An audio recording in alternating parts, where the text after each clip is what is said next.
Hello everyone, नमस्कार सभी लोगों को। देखिए, आज हम लोग डिस्कस करने वाले हैं कंप्यूटर के टॉप 200 क्वेश्चंस जो बार बार एग्जाम में पूछे जा रहे हैं। यहाँ पर आपको सिंपल क्वेश्चन भी देखने को मिलेंगे, मीडियम क्वेश्चंस भी होंगे और कुछ अच्छे क्वेश्चंस भी होंगे। तो 200 प्रश्न अगर आप कर लेते हो तो कंप्यूटर में आपका पूरा का पूरा जो काम है वो बन जाएगा। एक्स्ट्रा आपको यहाँ पर कुछ नहीं करना पड़ेगा, बस ये क्वेश्चंस आपको अच्छी तरीके से कर लेने हैं। अब बहुत सारे लोगों के क्वेश्चंस ये रहते हैं कि हम एएनएम वाले हैं, जीएनएम वाले हैं और हमारा बीसीजी टेक्नीशियन है। तो भाई आप सभी को बता दें, आप चाहे ANM, GNM, BCG technician, pharmacist किसी भी वैकेंसी के लिए तैयारी कर रहे हो, एमसीआरई के लिए उसका पेपर देने जा रहे हो, तो ये क्लास आपके लिए है। नोटिफिकेशन में साफ साफ लिखा हुआ है कि भाई जो नॉन टेक्निकल पोर्शन है वो सबके लिए सेम है। ऐसा नहीं है कि यहाँ पर अगर आप लैब टेक्नीशियन के लिए जा रहे हो तो आपको इसमें ब्लेच पास्कल लगाना है और अगर आप दूसरे एग्जाम में बैठ रहे हो तो आपको चार्ल्स बेबेज लगाना है। ऐसा कुछ नहीं है।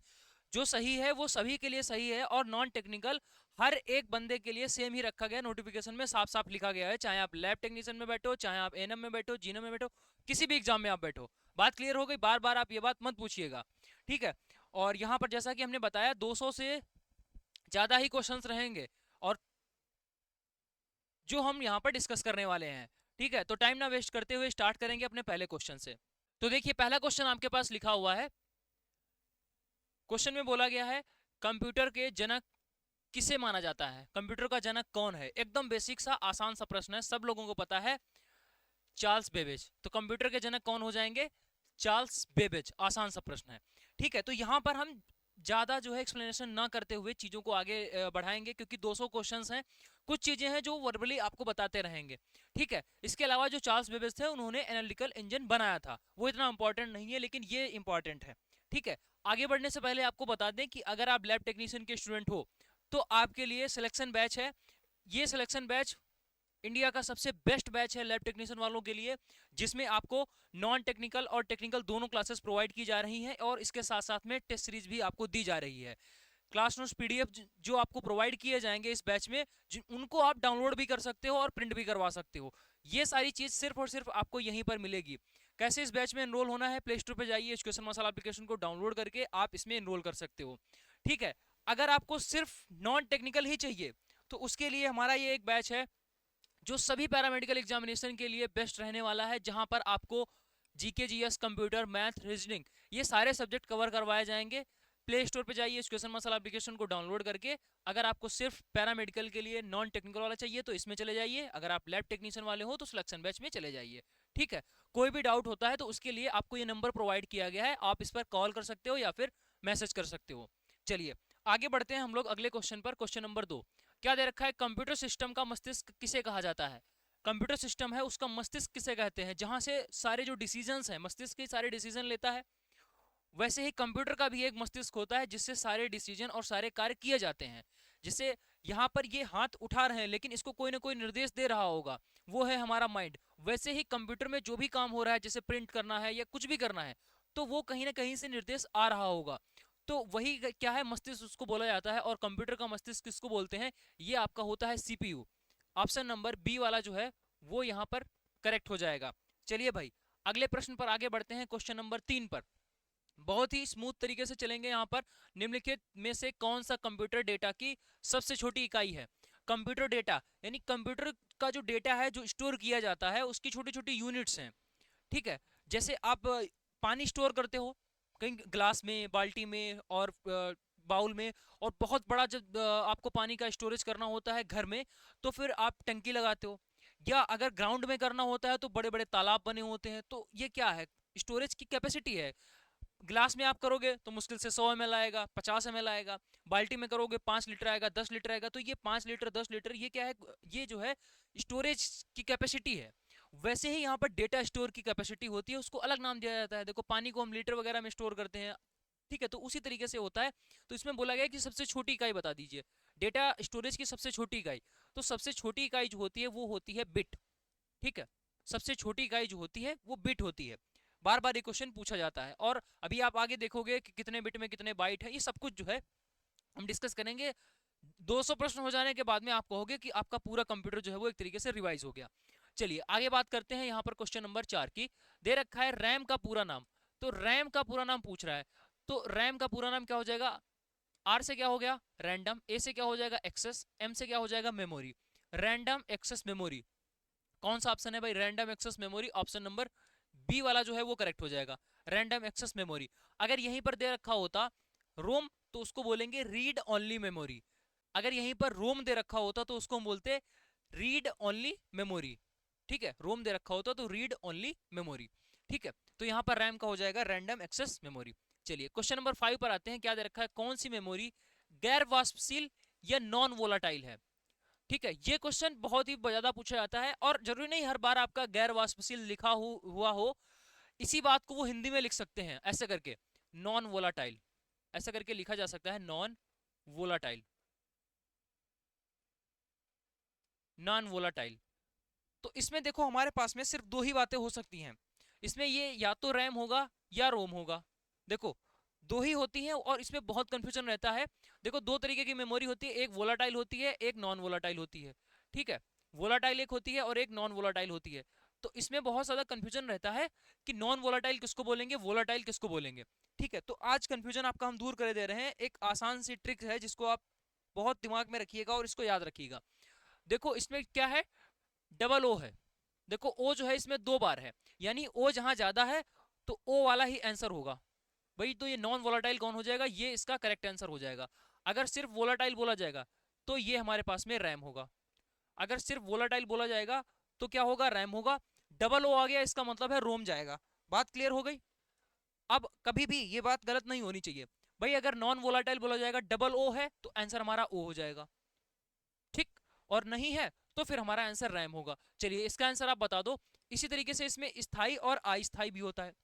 देखो नॉन वोलाटाइल यहां पर दे रखा है तो ये क्या होता है, नॉन वोलाटाइल ये स्थाई मेमोरी होती है। ठीक है, स्थाई मेमोरी। अब स्थाई मेमोरी, स्थाई और अस्थाई समझ लीजिए एक बार, स्थाई और अस्थाई, स्थाई और अस्थाई इसमें से कौन है, यानी इसको बोल सकते हैं टेम्परेरी।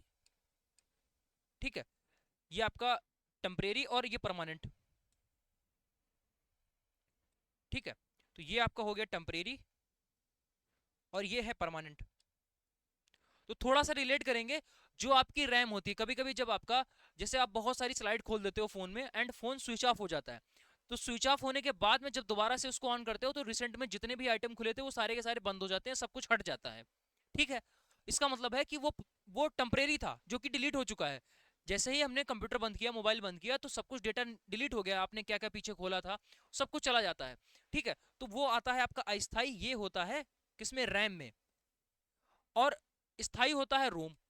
रोम का मतलब ये होता है जो कंप्यूटर की या मोबाइल की जो स्टोरेज होती है, जिसमें आपकी पिक्चर्स होती हैं, फोटोज होती हैं, वो सब इसमें जाती हैं। ठीक है, यहाँ पर जो है क्या क्या जाता है, आपकी पिक्चर्स हो गई, फोटो हो गई, ठीक है, वीडियोस हो गए। तो ये जो सब कुछ जाता है, चाहे मोबाइल आप कितनी भी बार बंद करो, फोटोज कभी नहीं डिलीट होती, वीडियो कभी नहीं डिलीट होता है। जो भी आपका डिलीट होना होता है, जो आपके प्रोसेस हैं, वो सारे के सारे डिलीट होते हैं। वो डिलीट होते हैं जो कि किसमें होते हैं, रैम में पड़े हुए होते हैं। तो दो बातें ध्यान रखेंगे, नॉन वोलाटाइल किसको बोलेंगे, बोलेंगे नॉन वोलाटाइल रोम को बोलेंगे, रैम को बोलेंगे वोलाटाइल। स्थाई आ जाएगा यानी परमानेंट मेमोरी आ जाएगा तो हम इसको बोलेंगे रोम को बोलेंगे, अस्थाई होगा तो हम किसको बोलेंगे, रैम को बोलेंगे। बात क्लियर हो गई। चलिए ये यहाँ पर एक शानदार रैम बनी हुई है। चलिए आगे बोला गया एक बाइट जो है वो कितने बिट्स के बराबर होता है, एक बाइट जो है वो कितने बिट्स के बराबर होता है, तो हमेशा ध्यान रखेंगे एक बाइट बराबर कितना होता है, 8 बिट्स होता है। एक बाइट में कितने बिट होते होते हैं, 8 बिट्स होते हैं। ठीक है, ध्यान रखेंगे। चलिए आगे बढ़ते हैं। अगला क्वेश्चन दे रखा है एएलयू का पूरा नाम, एएलयू का पूर्ण रूप क्या है, एएलयू का पूर्ण रूप क्या है। तो एएलयू जो है वो किसका भाग होता है, सीपीयू के तीन भाग हैं, सीपीयू के तीन भाग हैं। एक तो आपका एएलयू, एएलयू सीयू और मेमोरी। ठीक है, तो एएलयू के ही तीन भाग होते हैं, एक तो आपका हो गया एएलयू, दूसरा हो गया सीयू और तीसरा हो गया मेमोरी। तो एएलयू का पूरा नाम होता है अर्थमेटिक लॉजिक यूनिट, यानी जहां पर अंकगणितीय गणनाएं की जाती हैं वो अर्थमेटिक के थ्रू होता है। सीयू मतलब होता है कंट्रोल यूनिट, जहां से चीजों को कंट्रोल किया जाता है। ठीक है, मेमोरी से तो आपको पता ही है कि भाई भाई यहाँ पर सारी चीजें स्टोर की जाती हैं, तो ये गणनाएं करता है, ये चीजों को कंट्रोल करता है। ठीक है, तो हम यहाँ पर लिख सकते हैं कि ये कैलकुलेशन के लिए इसका यूज किया जाता है और यहाँ पर जो है इसको कंट्रोल करने के लिए, कंट्रोल ठीक है, सारे जितने भी प्रोग्राम्स है सब कुछ कंट्रोल कहाँ से होते हैं, सीयू यानी कंट्रोल यूनिट से होते हैं। चलिए, तो इसका जो राइट आंसर है वो आपके पास में हो जाएगा अर्थमेटिक लॉजिक एंड यूनिट। तो अर्थमेटिक लॉजिक एंड यूनिट कहाँ पर है, ए वाले ऑप्शन में आपका दिख जाएगा अर्थमेटिक लॉजिक यूनिट। ठीक है, बात क्लियर हो गई। चलिए अगले प्रश्न पर आगे बढ़ते हैं। अगला प्रश्न आपके पास ये लिखा हुआ है, कंप्यूटर जो है, कंप्यूटर की किस पीढ़ी में वैक्यूम ट्यूब का उपयोग किया जाता है, कंप्यूटर की किस पीढ़ी में वैक्यूम ट्यूब का उपयोग किया जाता है। बार बार ये प्रश्न दिखेगा, हम क्या कर रहे हैं, एक बार में ही आपको सारी बातें बता दे रहे हैं, और फिर से जब क्वेश्चन दिखेगा तो वहां पर आपका रिवीजन हो जाएगा। देखिए, सबसे पहली जो पीढ़ी आई थी वहां पर वैक्यूम ट्यूब का उपयोग किया गया था। फर्स्ट पीढ़ी जो है वो वैक्यूम ट्यूब, ध्यान रखना ये बार बार पूछा जाता है। पहली पीढ़ी के जो कंप्यूटर थे उनमें वैक्यूम ट्यूब का उपयोग किया गया। ठीक है, वैक्यूम ट्यूब। और बात करते हैं दूसरी, तो दूसरी जनरेशन के जो कंप्यूटर्स थे उसमें जो है वो क्या यूज किया गया था, उसमें ट्रांजिस्टर यूज किए गए थे। Transistor, transistor. ठीक है, तीसरी पीढ़ी के कंप्यूटर्स में क्या यूज किया गया, तो तीसरी पीढ़ी के कंप्यूटर्स में जो है वो यूज किया गया था IC, integrated circuit. IC use किया गया था, integrated circuit. Fourth fourth generation में क्या यूज किया गया, फोर्थ जनरेशन में माइक्रो प्रोसेसर। ठीक है, माइक्रो प्रोसेसर, सारे इंग्लिश के ही वर्ड हैं जिसको हमने हिंदी में लिख दिया है माइक्रो प्रोसेसर। आप हिंदी और इंग्लिश के लिए परेशान मत होइएगा। ठीक है, तो फोर्थ जनरेशन में जो है वो माइक्रो प्रोसेसर यूज किया गया। ठीक है, चलिए, तो यहाँ पर जो क्वेश्चन हमारे पास में था, कंप्यूटर की किस पीढ़ी में वैक्यूम ट्यूब का उपयोग किया गया, तो आपको पता होना चाहिए फर्स्ट जनरेशन में वैक्यूम ट्यूब का जो है वो उपयोग किया गया था, सेकंड में ट्रांजिस्टर का उपयोग किया गया, थर्ड में आईसी का, और फोर्थ में जो है वो माइक्रो प्रोसेसर का यूज किया जा रहा है। ठीक है, चलिए नेक्स्ट प्रश्न पर आते हैं। बोला गया है एकीकृत सर्किट यानी आईसी का उपयोग कंप्यूटर की किस पीढ़ी में किया गया, तो जस्ट हमने अभी बताया कि पहली पीढ़ी में वैक्यूम ट्यूब का उपयोग किया गया, दूसरी पीढ़ी में जो है वो ट्रांजिस्टर का उपयोग किया गया, तीसरी पीढ़ी में जो है वो आईसी चिप का उपयोग किया गया, और चौथी पीढ़ी में जो है वो माइक्रो प्रोसेसर का यूज किया गया। तो यहाँ पर पूछा हमसे क्या गया है, आईसी चिप का पूछा गया है, तो ये क्या थर्ड हो जाएगा, तो आपका जवाब आना चाहिए हाँ भाई ये थर्ड हो जाएगा। ठीक है, चलिए नेक्स्ट बढ़ते हैं। सीपीयू का फुल फॉर्म क्या है, सीपीयू का फुल फॉर्म जो है अभी हमने आपको बताया, इसको कंप्यूटर का मस्तिष्क बोला जाता है, और इसका फुल फॉर्म होता है central processing unit, central processing unit. ठीक है, तो सेंट्रल प्रोसेसिंग यूनिट यानी कि हमारे पास में ए वाला जो ऑप्शन है वो बिल्कुल करेक्ट हो जाएगा। ए ऑप्शन की बात करते हैं तो बिल्कुल करेक्ट है। साथ साथ ही क्वेश्चंस को सॉल्व करते रहिए, कोई बहुत ही यहाँ पर अभी टफ क्वेश्चन नहीं चल रहे, एकदम इजी क्वेश्चन चल रहे हैं, लेकिन हाँ हम ऐसे क्वेश्चंस को डिस्कस कर रहे हैं जो आपके एग्जाम्स में मल्टीपल टाइम्स पूछे गए हैं और पूरा आपका कंप्लीट रिवीजन भी हो जाए। तो फटाफट से चलते रहेंगे, चीजों को साथ साथ में हमें याद भी करना है। ठीक है, अगला क्वेश्चन दे रखा है, निम्नलिखित में से कौन सा एक इनपुट डिवाइस है, इनपुट डिवाइस के बारे में बोला गया है। तो यहाँ पर अगर हम लोग बात करते हैं इनपुट डिवाइस की, तो देखो वेब कैम है, ये भी हमारे पास में इनपुट डिवाइस है। हेडफोन जो है ये आपके पास में क्या है, हेडफोन आउटपुट डिवाइस है, क्योंकि हेडफोन से हमें डेटा प्राप्त होता है, हमें प्राप्त होता है। ठीक है, यानी यूजर को प्राप्त हो रहा है। जो कंप्यूटर को मिले, देखो कंप्यूटर पढ़ रहे हैं ना, तो कंप्यूटर को जो मिल रहा है जिससे, वो इनपुट डिवाइस है, जो हमें मिल जाए वो आउटपुट डिवाइस है। तो ऐसे इसको याद रखेंगे। स्पीकर से देखो ये आउटपुट है, स्पीकर से हमें आवाज प्राप्त होती है, हेडफोन से हमें आवाज प्राप्त होती है, तो ये आउटपुट हो गया। प्लॉटर और जितने भी प्रिंटर हैं ये, इनसे हमें जो है प्राप्त होता है, प्रिंट प्राप्त होता है, तो ये सारे के सारे आउटपुट हो गए। ठीक है, उसके बाद माइक्रोफोन की अगर हम लोग बात करें तो ये एक इनपुट डिवाइस है। ठीक है, माइक्रोफोन की बात करें तो ये एक इनपुट डिवाइस है, क्योंकि माइक्रोफोन से जो है हमारी वॉइस, ये एक माइक्रोफोन है, ये हमारी वॉइस कंप्यूटर को जा रही है, हमें नहीं कुछ मिल रहा है, हमें तो बाद में मिलेगा। ये माइक्रोफोन है, इससे हमारी आवाज कंप्यूटर तक पहुंच रही है, उसके थ्रू बाद में आपके मोबाइल तक पहुंच रही है। तो ये माइक्रोफोन जो है वो इनपुट डिवाइस हो गया। ठीक है, ये बात यहाँ पर ध्यान रखेंगे। इसके अलावा वेब कैम, जो कैमरा है ये भी आपके पास में क्या है, इनपुट डिवाइस है, ये भी जो है वो इनपुट डिवाइस है, क्योंकि जो यहाँ पर आप कैमरे में देख रहे हो ये सब कुछ ये कंप्यूटर को भेजा जा रहा है। इसका मतलब है अगर कंप्यूटर के पास में डेटा जा रहा है तो वो इनपुट डिवाइस के तरीके से काम करेगा। आई होप चीजें क्लियर हो गई होंगी। अब हम यहाँ पर इनपुट डिवाइस की बात करते हैं। क्या मॉनिटर, नहीं, मॉनिटर से देखो, मॉनिटर से हमें प्राप्त हो रहा है, विजुअल्स प्राप्त हो रहे हैं मॉनिटर से, तो यहाँ पर ये इनपुट नहीं हुआ। प्रिंटर से भी हमने बता दिया हमें मिल रहा है, प्रिंट आउट मिल रहे हैं। देखो कीबोर्ड से हमें कुछ नहीं मिलता है, कीबोर्ड से क्या हमें मिल जा रहा है, कुछ नहीं मिल रहा है। जब हम कीबोर्ड में कुछ बटन प्रेस करते हैं तो वो डेटा कंप्यूटर को जाता है, इसका मतलब है कंप्यूटर को यहाँ पर फायदा हो रहा है, तो वो इनपुट डिवाइस हो जाएगा। और स्पीकर की बात करते हैं तो स्पीकर से हमें ही सुनने को मिलता है, गाने सुनने को मिलता है, मूवीज देखते हैं, सब कुछ, ठीक है। तो वो आवाज हमें सुनने को मिलती है, बेस हमें सुनने को मिलता है, इसका मतलब है कि वो आउटपुट डिवाइस हो जाएगी। अच्छा, नेक्स्ट पर आते हैं, आगे दे रखा है कंप्यूटर गेम खेलने, कंप्यूटर में जो गेम है वो तेजी से खेलने के लिए किस डिवाइस का उपयोग किया जाता है।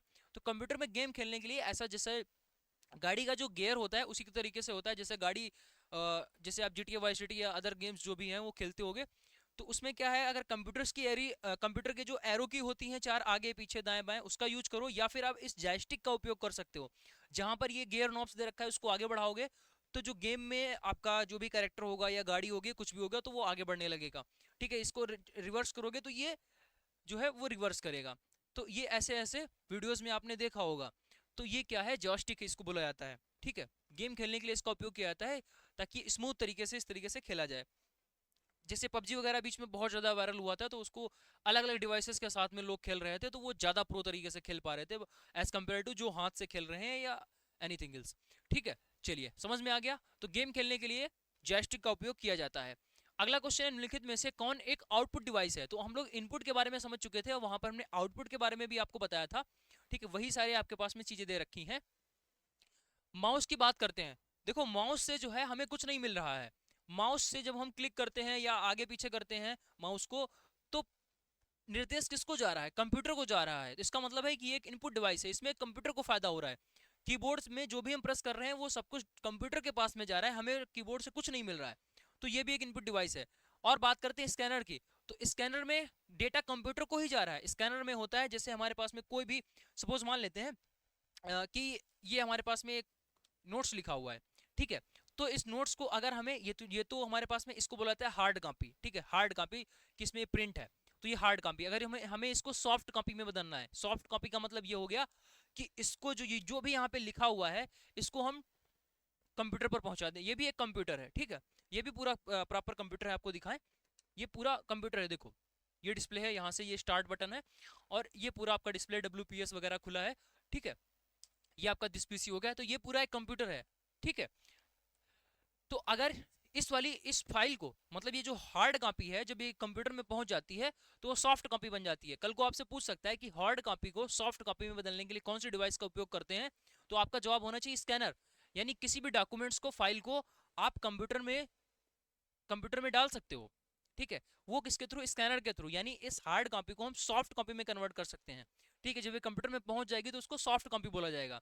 तो ये जो स्कैनर है, इससे हमें नहीं कुछ मिल रहा है, ये कंप्यूटर के पास में डेटा जा रहा है, ठीक है। जो फिजिकली डेटा हमारे पास में था वो कंप्यूटर के पास में जा रहा है, तो ये भी इनपुट डिवाइस हो गया। अब ये बच गया प्लॉटर।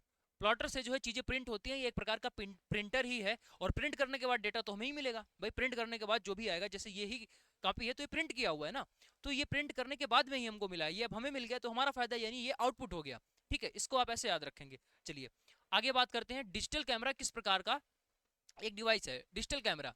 तो भाई अगर हम लोग यहाँ पर कैमरे की बात करते हैं, तो कैमरा देखो क्या है। सबसे पहले कैमरे की बात करते हैं, तो कैमरे से डायरेक्ट हमें कुछ नहीं मिल रहा है, कैमरे को ही जो ही मिल रहा है। जैसे हम कैमरा ऑन करते हैं तो जो भी विजुअल्स होते हैं वो सारे कैमरे के अंदर जा रहे हैं। सबसे पहले विजुअल्स जो भी हैं वो कैमरे में जा रहे हैं, तो ये तो एज ए स्कैनर की तरीके से हो गया। स्कैनर में देखो, स्कैनर में क्या था, हमें डॉक्यूमेंट जो था स्कैनर के अंदर रखते हैं और वो पूरा उसकी जो है एक नकल बना देता है कंप्यूटर के अंदर। वैसे ही यहाँ पर कैमरा भी है, वो डॉक्यूमेंट्स की जो है नकल करता है, और यहाँ पर ये जो है वो फोटोज क्लिक करता है। ऐसे ही आपका 3D प्रिंटर होता है, वो किसी भी आर्टिकल, किसी भी चीज की जो है वो एक 3D प्रिंट आउट निकाल देता है। तो यहाँ पर ये क्या हो जाएगा, ये एक इनपुट डिवाइस हो जाएगी, ठीक है। कैमरा जो है वो आपके पास में एक इनपुट डिवाइस हो जाएगी। चलिए आगे बात करते हैं, अगले प्रश्न पर बढ़ते हैं। जब सीपीयू डेटा प्रोसेस कर रहा होता है, तब कौन सा हार्डवेयर घटक डेटा को अस्थायी रूप से रखता है। जब सीपीयू डेटा को प्रोसेस करता है, तब कौन सा हार्डवेयर घटक डेटा को अस्थायी रूप से रखता है। जब अस्थायी आ जाएगा, तो हमने आपको क्या बताया था, अस्थायी के लिए हमेशा आपका कौन होता है, रैम। अस्थायी के लिए हमने आपको क्या बताया, रैम होता है। अस्थायी के लिए जो है वो कौन होता है, रैम होता है। चलो ऑप्शंस यहां पर देख लेते हैं, ये मिल जाएगा आपको, सी वाला ऑप्शन करेक्ट हो जाएगा।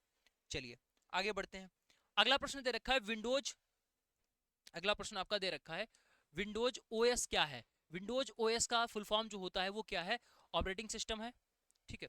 ऑपरेटिंग सिस्टम है, या हार्डवेयर है, या एप्लीकेशन सॉफ्टवेयर है, या प्रोग्रामिंग लैंग्वेज है। तो क्लियरली आपको दिख रहा होगा कि यहाँ पर भाई ये ऑपरेटिंग सिस्टम है। ओएस का मतलब क्या होता है? Operating system. पूरा का पूरा चैप्टर ही है ओएस, तो ऑपरेटिंग सिस्टम को ही शॉर्टकट में ओएस बोल दिया जाता है। ठीक है, चलिए आगे अगला क्वेश्चन जो है वो आपका दे रखा है, निम्नलिखित में से कौन सा सिस्टम सॉफ्टवेयर है? सिस्टम सॉफ्टवेयर यानी जो सिस्टम को चलाता है। सॉफ्टवेयर कितने तरीके के होते हैं? 3 तरीके के होते हैं। एक तो हो गया आपका सिस्टम सॉफ्टवेयर, एप्लीकेशन सॉफ्टवेयर, और तीसरा होता है utility software. System software, application software और यूटिलिटी सॉफ्टवेयर। ठीक है, 3 तरीके के ही होते हैं। तो यहाँ पर बात हो रही है सिस्टम सॉफ्टवेयर की। तो कौन सा है भाई? एमएस वर्ड है, ऑपरेटिंग सिस्टम है, या एक्सेल है, या फोटोशॉप है? तो सीधा आप यहाँ पर ऐसे समझो कि जो ऑपरेटिंग सिस्टम है ये हमारे पास में सिस्टम सॉफ्टवेयर है। ऑपरेटिंग सिस्टम यानी कि जैसे विंडोज हो गया, विंडोज जो आपके कंप्यूटर को रन करता है वो होता है सिस्टम सॉफ्टवेयर। कंप्यूटर को रन करने वाला सिस्टम सॉफ्टवेयर, मोबाइल को रन करने वाला जैसे मोबाइल में एंड्रॉयड हो गया, आईओएस हो गया, तो ये मोबाइल को रन करते हैं। यानी अगर उसमें वो ही नहीं पड़ा होगा। अच्छा, इसके अलावा जैसे मोबाइल में जो आपके एप्स पड़े होते हैं वो क्या होते हैं? एप्लीकेशन सॉफ्टवेयर होते हैं। जैसे यहाँ पर ये एमएस वर्ड है, इसमें क्या करते हैं हम? किसी भी टेक्स्ट को टाइप करते हैं। ये एक्सेल हो गया, यहाँ पर हम टेबल बनाते हैं। ये फोटोशॉप हो गया, फोटो एडिट करते हैं। तो ये सारे क्या है? एप्लीकेशन सॉफ्टवेयर हैं जो हम अपने यूज में लेते हैं। लेकिन ये तो एक फिजिकल, देखो यहाँ पर भी ये एक पूरा कंप्यूटर है, ये एक पूरा कंप्यूटर है। अब इसको भी रन करने के लिए एक सिस्टम चाहिए ना। अब वो जो सिस्टम है, सॉफ्टवेयर है, उसी को बोलते हैं यहाँ पर ऑपरेटिंग सिस्टम। तो ये ऑपरेटिंग सिस्टम कई तरीके के होते हैं। एक तो आपका हो गया विंडोज के हो गए, लाइनेक्स हो गया। ठीक है, विंडोज में भी बहुत तरीके के आ चुके हैं। विंडोज 10 है, 11 है, विंडोज एक्सपी है, वो बहुत पहले आपका आता था। विंडोज 95 है। तो ये सारे के विंडोज के प्रकार हो गए, लाइनेक्स हो गया। ठीक है, तो ये क्या होते हैं? ये कंप्यूटर को चाहे मोबाइल फोन को रन करवाते हैं। अब इसके अंदर जो आप यूज कर रहे हो ये सारे के सारे जो भी आपके एप्लीकेशन होंगे, जैसे मोबाइल में आप इंस्टाग्राम यूज करते हो, फेसबुक यूज करते हो, यूट्यूब यूज करते हो, बहुत तमाम तरीके की जो एप्स आप प्ले स्टोर से डाउनलोड कर रहे हो वो सारे के सारे एप्लीकेशन सॉफ्टवेयर हैं। ठीक है, ये सिस्टम सॉफ्टवेयर है, आपको नहीं दिखेगा। ये इंस्टॉल होता है जो आप अपडेट करते हो। जब मोबाइल में अपडेट आता है ना, जब आप अपडेट करके वो इसको इंस्टॉल पे क्लिक करते हो तो वो जो इंस्टॉल हो रहा होता है वो सिस्टम सॉफ्टवेयर होता है। क्लियर हो गया? चलिए अब आगे है लाइनेक्स किस प्रकार का ऑपरेटिंग सिस्टम है। अभी हमने बताया कि ऑपरेटिंग सिस्टम एक तरीके का लाइनेक्स लाइनेक्स भी है। ठीक है, तो लाइनेक्स जो है वो आपका ओपन सोर्स है, या आपका प्रोप्राइटरी है, या शेयरवेयर है, या आपका हिडन सोर्स है। तो इसका जो है आप याद रखेंगे ओपन सोर्स है। ठीक है, बहुत ज्यादा बार क्वेश्चन पूछा जाता है लाइनेक्स का, इस तरीके का आइकन रहता है। ओपन सोर्स सॉफ्टवेयर कौन सा है? आंख बंद करके लाइनेक्स लगा देना। ये ओपन सोर्स सॉफ्टवेयर है, सभी के लिए फ्रीली अवेलेबल है। कोई भी अपने तरीके से कस्टमाइज करके इसको यूज कर सकता है। ठीक है, ओपन सोर्स का मतलब ये है कोई भी इसको यूज कर सकता है। ठीक है, तो ये ओपन सोर्स सॉफ्टवेयर कौन सा हो जाएगा? लाइनेक्स। याद रखेंगे लाइनेक्स लाइनेक्स लाइनेक्स। चलिए, ऑपरेटिंग सिस्टम का मुख्य काम क्या है? वायरस को साफ करना। ठीक है, to manage the computer resources, to design the web pages, to build the hardware. तो यहाँ पर जो है इसका राइट आंसर क्या हो जाएगा? मैनेज द कंप्यूटर रिसोर्सेज, जो कंप्यूटर के संसाधन है उनको मैनेज करता है। ठीक है, ऑपरेटिंग सिस्टम सारे इंपॉर्टेंट काम करता है। देखो, मेमोरी का प्रबंधन करता है, यानी मेमोरी मैनेजमेंट करेगा, सिस्टम मैनेजमेंट करेगा। यानी जितना मैनेजमेंट अगर कहीं पर भी लिखा हुआ है तो समझ जाना ये ऑपरेटिंग सिस्टम का काम होगा। ऑपरेटिंग सिस्टम का काम मैनेजमेंट यानी मैनेज। ठीक है, तो ये कीवर्ड ध्यान रखना, ऑपरेटिंग सिस्टम का काम अगर पूछा जाए। ठीक है, ऑपरेटिंग सिस्टम मतलब ऑपरेटिंग सिस्टम ऑपरेटिंग सिस्टम मतलब ये आपका हो जाएगा मैनेजमेंट। ठीक है, ऑपरेटिंग सिस्टम का मतलब ये हो जाएगा मैनेजमेंट। सारे जो काम होंगे मैनेजमेंट के वो ऑपरेटिंग सिस्टम ही करेगा। ठीक है, चलिए वायरस को साफ करने का काम जो होता है वो एंटीवायरस का होता है। आगे बात करते हैं अगले प्रश्न पर। निम्नलिखित में से कौन सा एक एप्लीकेशन सॉफ्टवेयर है? तो एप्लीकेशन सॉफ्टवेयर के बारे में हमने बताया, जैसे मोबाइल पर आप ये जो वीडियो देख रहे हो, ये यूट्यूब पर देख रहे हो, या आप इंस्टाग्राम चलाते हो। ठीक है, और इसके अलावा फेसबुक चलाते हो, तमाम तरीके की एप्लीकेशंस जो है वो आप यूज करते हो, टेलीग्राम यूज करते हो, और न जाने कितने तरीके के एप्स, वो सारे के सारे जो है एप्लीकेशन सॉफ्टवेयर होते हैं। जितने भी प्ले स्टोर पे अवेलेबल हैं या फिर आप अलग से भी डाउनलोड करते हो, वो सारे के सारे जो है वो एप्लीकेशन सॉफ्टवेयर होते हैं। तो यहाँ पर लाइनेक्स है, ठीक है, या विंडोज 10 है, या एमएस एक्सेल है, या बायोस है। ठीक है, तो हम यहाँ पर ध्यान रखेंगे कि ये जो एमएस एक्सेल है, एमएस एक्सेल देखो ये मोबाइल के लिए सॉफ्टवेयर अलग होते हैं और लैपटॉप कंप्यूटर के लिए सॉफ्टवेयर जो है वो अलग होते हैं। ठीक है, वो एंड्रॉइड पर बेस्ड होता है और यहाँ पर जो है वो विंडोज पर बेस्ड होते हैं। लेकिन ये जैसे एक्सेल है तो इसको हम डाउनलोड कर सकते हैं, ये जो आपका एक्सेल है इसको हम डाउनलोड कर सकते हैं, ये हमारे यूज के लिए ही बना हुआ है। ये हमें टेबल बनाना होता है, बहुत सारा डेटा जो है जिसको अरेंज करना होता है, तो उसके लिए हम एक्सेल का यूज करते हैं। ठीक है, अब बात करते हैं यहाँ पर लाइनेक्स की। तो ये तो आपका एक ओएस हो जाएगा, यानी एक ऑपरेटिंग सिस्टम है। विंडोज 10 की बात की हमने अभी, ये भी एक प्रकार का क्या है, ऑपरेटिंग सिस्टम है, जो कि विंडोज का वर्जन है, वर्जन 10 है। ठीक है, अभी तो विंडोज 11 और 12 की बात हो रही है। अब यहाँ पर ये जो बायोस है, बायोस का मतलब होता है बेसिक इनपुट आउटपुट सिस्टम। इसका फुल फॉर्म जो है आप नोट कर लेना, बेसिक। कहने को 200 क्वेश्चन लेकर आए हैं, लेकिन यहां से आप जो कंटेंट लेकर जाओगे वो लगभग लगभग 300 साढ़े 300 क्वेश्चंस का होने वाला है। बहुत ही ज्यादा क्लास इंपॉर्टेंट है। अगर आपको पसंद आ रही है तो इसको लाइक जरूर कर देना, चैनल पर पहली बार हो तो सब्सक्राइब जरूर कर लेना। ठीक है, basic input output system, basic input output system, basic input output system. Clear, चलिए आगे बढ़ते हैं। अगला क्वेश्चन नंबर 21। तो यहां पर वैन का पूरा नाम क्या होता है? वैन का पूरा नाम देखो, तीन तरीके की चीजें होती हैं, लैन, मैन और वैन। ठीक है, बस आप इतना ध्यान रखना, एल का मतलब क्या हो जाएगा? एल का मतलब हो जाएगा लोकल, एल का मतलब लोकल हो जाएगा। यहां पर जो है वो मेट्रोपॉलिटन, ठीक है, मेट्रोपॉलिटन। और डब्ल्यू का मतलब क्या हो जाएगा? Wide, wide. और सभी के साथ आगे देखो एन, एन लिखा हुआ है, तो एन का मतलब क्या है? Area network, area network. ऐसे याद रखेंगे, लैन का मतलब लोकल एरिया नेटवर्क, मैन का मतलब मेट्रोपॉलिटन एरिया नेटवर्क, वैन का मतलब वाइड एरिया नेटवर्क। क्लियर हो गया? तीन तरीके के आपके नेटवर्क होते हैं, जैसा कि नाम से ही आपको पता चल रहा होगा। लोकल का मतलब है किसी छोटे एरिया में या अपने पर्सनल ऑफिस में अगर यूज करना है, लैन का यूज करेंगे। मैन का उपयोग कहाँ का होगा? ये एक सिटी में अगर आपको यूज करना है, या आपको एक बड़े गांव में एक बड़ी चीज में यूज करना है, तो हम यहाँ पर मैन का यूज करेंगे। और वैन जो होता है वाइड, मतलब वाइड अल्ट्रा, यानी पूरे देश में अगर यूज करना है, पूरी कंट्री में या पूरे स्टेट में, तो यहाँ पर हम किसका यूज करेंगे, या पूरी वर्ल्ड में, तो यहाँ पर वैन का यूज करेंगे, वाइड एरिया नेटवर्क, जैसे कि इंटरनेट। ठीक है, चलिए, तो वैन का यहाँ पर पूछा गया था, जो कि आपके पास में वाइड एरिया नेटवर्क हो जाएगा। ठीक है, क्या हो जाएगा? Wide area network. ध्यान रखेंगे, local area network, metropolitan area network और वाइड एरिया नेटवर्क। आगे यहाँ पर बोल रहा है एचटीटीपी का जो पूरा नाम है वो क्या होता है? जब भी आप कोई भी चीज इंटरनेट पर सर्च करते हो, तो आप सिर्फ, जैसे आपको कैट सर्च करना है, ठीक है, तो अगर आप कैट सर्च करोगे तो सर्च बॉक्स में आप सिर्फ कैट डालोगे, लेकिन जब कैट सर्च होकर आता है तो आप देखते होगे ऊपर एक लिंक जनरेट हो जाती है गूगल के ऊपर, इस तरीके से, ऐसे। ठीक है, तो लिखा होगा कैट, लेकिन उसमें आगे स्लैश लग जाता है, डॉट कॉम या इन ऐसे करके लग जाता है, और स्टार्टिंग में आपका HTTP ऐसे करके ये पूरी लिंक यहाँ पर इस तरीके से जनरेट होती है। बट हम गूगल पर सिर्फ और सिर्फ कैट लिख रहे हैं, और वो सर्च क्या हो जा रहा है, ये पूरी इस तरीके से लिंक जनरेट होती है। तो यहाँ पर ये HTTP स्टार्टिंग में सब में लग जाता है, तो इसी का पूरा नाम हमसे बोला गया है। तो इसका पूरा नाम होता है हाइपर टेक्स्ट ट्रांसफर प्रोटोकॉल। तो हाइपर टेक्स्ट ट्रांसफर प्रोटोकॉल, यानी कि ए वाला जो ऑप्शन है वो करेक्ट हो जाएगा, हाइपर टेक्स्ट ट्रांसफर प्रोटोकॉल। ठीक है, हाइपर टेक्स्ट ट्रांसफर प्रोटोकॉल, यहाँ पर इसका आंसर सही हो जाएगा। अब अगर यहीं पर हमसे पूछ दे HTTPS, HTTPS का पूरा नाम बता दीजिए, तो बस आपको सिर्फ इतना याद रखना है कि इस S का जो एक्स्ट्रा मतलब हो जाएगा वो है सिक्योर। ठीक है, ये आपका क्या हो जाएगा? सिक्योर मतलब सुरक्षित, सिक्योर मतलब कि सुरक्षित। Hyper text transfer protocol secure, वही सेम है, बस अगर S लग जा रहा है लास्ट में तो सीधा इसका मतलब हो जाएगा कि लास्ट में सिक्योर लगा देना है। मतलब अगर आपको सुरक्षित कोई भी डेटा सर्च करना है तो उसके लिए हम HTTPS का यूज करते हैं। ठीक है, बात क्लियर हो गई? चलिए, कौन सा डिवाइस कई नेटवर्कों को एक साथ जोड़ता है? कौन सा डिवाइस कई नेटवर्कों को एक साथ जोड़ता है? हब, स्विच, राउटर या रिपीटर? देखो, रिपीटर का क्या मतलब होता है? जो वीक सिग्नल को फिर से इनहेंस कर दे, वीक सिग्नल को फिर से इनहेंस कर दे, यानी सिग्नल वीक हो रहा था तो वहां पर एक रिपीटर लगा दिया, तो आगे रिपीटर के बाद जो डेटा जाएगा वो फिर से एक स्ट्रॉन्ग सिग्नल बन गया, वहां पर होता है रिपीटर। तो ये राउट करता है, यानी राउटर। नेटवर्क को एक साथ जोड़ने का काम कौन करता है? राउटर करता है। ध्यान रखेंगे इस बात को। चलिए आगे बढ़ते हैं।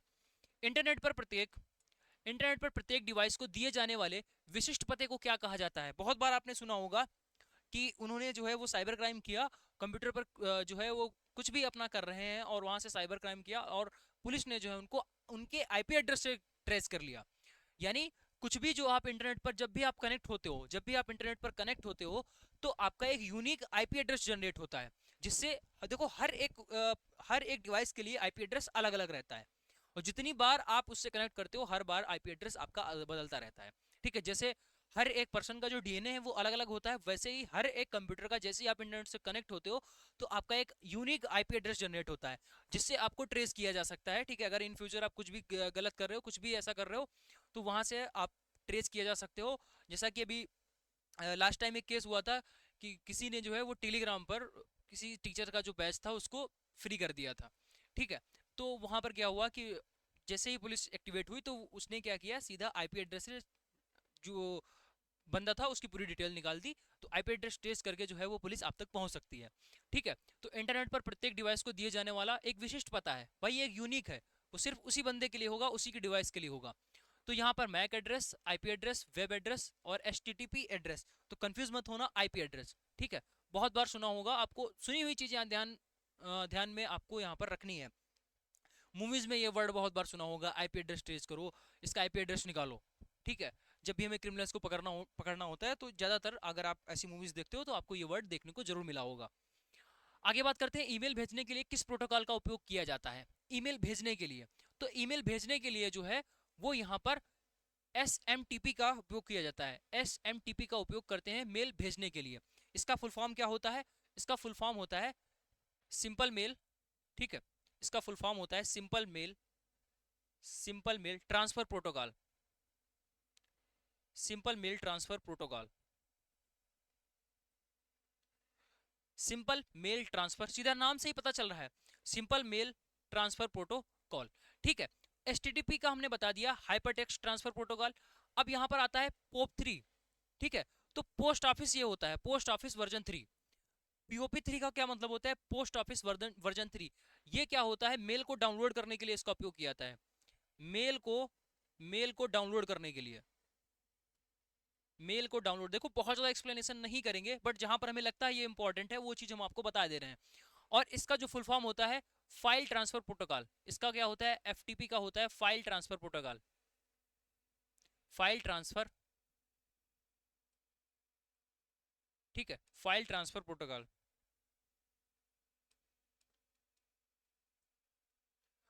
तो जब भी मेल में हमें फाइल भेजनी होती है तो उसके लिए फाइल ट्रांसफर प्रोटोकॉल। ठीक है, मेल भेजने के लिए simple mail transfer protocol. POP3 जो है वो मेल को डाउनलोड करने के लिए इसका उपयोग किया जाता है। HTTP हमने ऑलरेडी आपको बता चुके हैं। HTTPS का फुल फॉर्म क्या है ये आप लोग हमें कमेंट करके बताइए, इसका कमेंट जरूर आना चाहिए। ठीक है, चलिए भाई, कंप्यूटर आपको ऐसा तैयार करवा देंगे कि कंप्यूटर में आपका कोई भी प्रश्न बचेगा नहीं, सारे प्रश्न को जो है आप उड़ा कर आओगे, आप यकीन मानिएगा अगर आप सारी क्लासेस कर लेते हो। बहुत शानदार तरीके से हम चीजें लेकर आ रहे हैं, क्वेश्चंस को सेलेक्ट कर रहे हैं और आपको प्रॉपर एक्सप्लेनेशन दे रहे हैं। इसका कंप्लीट PDF आपको हमारे टेलीग्राम पर मिल जाएगा, लेकिन हाँ, आप पहले पूरी क्लास देख लेना, उसके बाद तसल्ली करना। 1-2 दिन का PDF बनने में थोड़ा सा टाइम लगता है, ऐसा नहीं कि हम सीधा यहाँ से उठा दिया, एक प्रोसेस होता है, उसके थ्रू सारी चीजें आती हैं। यहाँ पर पहले सेव होता है, फिर उसके बाद में उस पर PDF में काम होता है उसकी। देखो यहाँ से जो फाइल आती है बहुत बड़ी फाइल आती है, आप डाउनलोड भी नहीं कर पाओगे। ठीक है, तो उस फाइल को पहले कंप्रेस किया जाता है, कंप्रेस करने के बाद में तब जाकर कहीं वो सिस्टम पर जाती है, और सिस्टम पर जाने के बाद में फिर वो टेलीग्राम पर फाइल मिलती है। अब वीडियो आया उसके बाद तुरंत सर PDF, अरे भाई PDF मिल जाएगा, थोड़ा सा वेट तो कर लो, क्लास एक बार कंप्लीट कर लो, फिर उसके बाद में दोबारा से रिवीजन जो करना है वो आपको PDF से करना है, पहले आप क्लास तो कंप्लीट करो। अब ऐसा तो है नहीं कि क्लास में कुछ एक्स्ट्रा बातें हो रही हैं, हम लगातार जो है सिर्फ और सिर्फ कंटेंट की बात करते हैं, और कंटेंट के अलावा अगर कुछ थोड़ी सी बात कर भी ली तो वो आपके फेवर की बात है कि हाँ, कब तैयारी करनी है, कैसे तैयारी करनी है, और क्या क्या एग्जाम्स में चल रहा है। ठीक है, ये सब बारे में बातें हो रही हैं, वैसा नहीं कोई कुछ भी फालतू कोई भी बात हो रही है। तो यहाँ पर हम बात कर रहे थे कंप्यूटर में वायरस का जो है वो पूर्ण रूप क्या है, वायरस।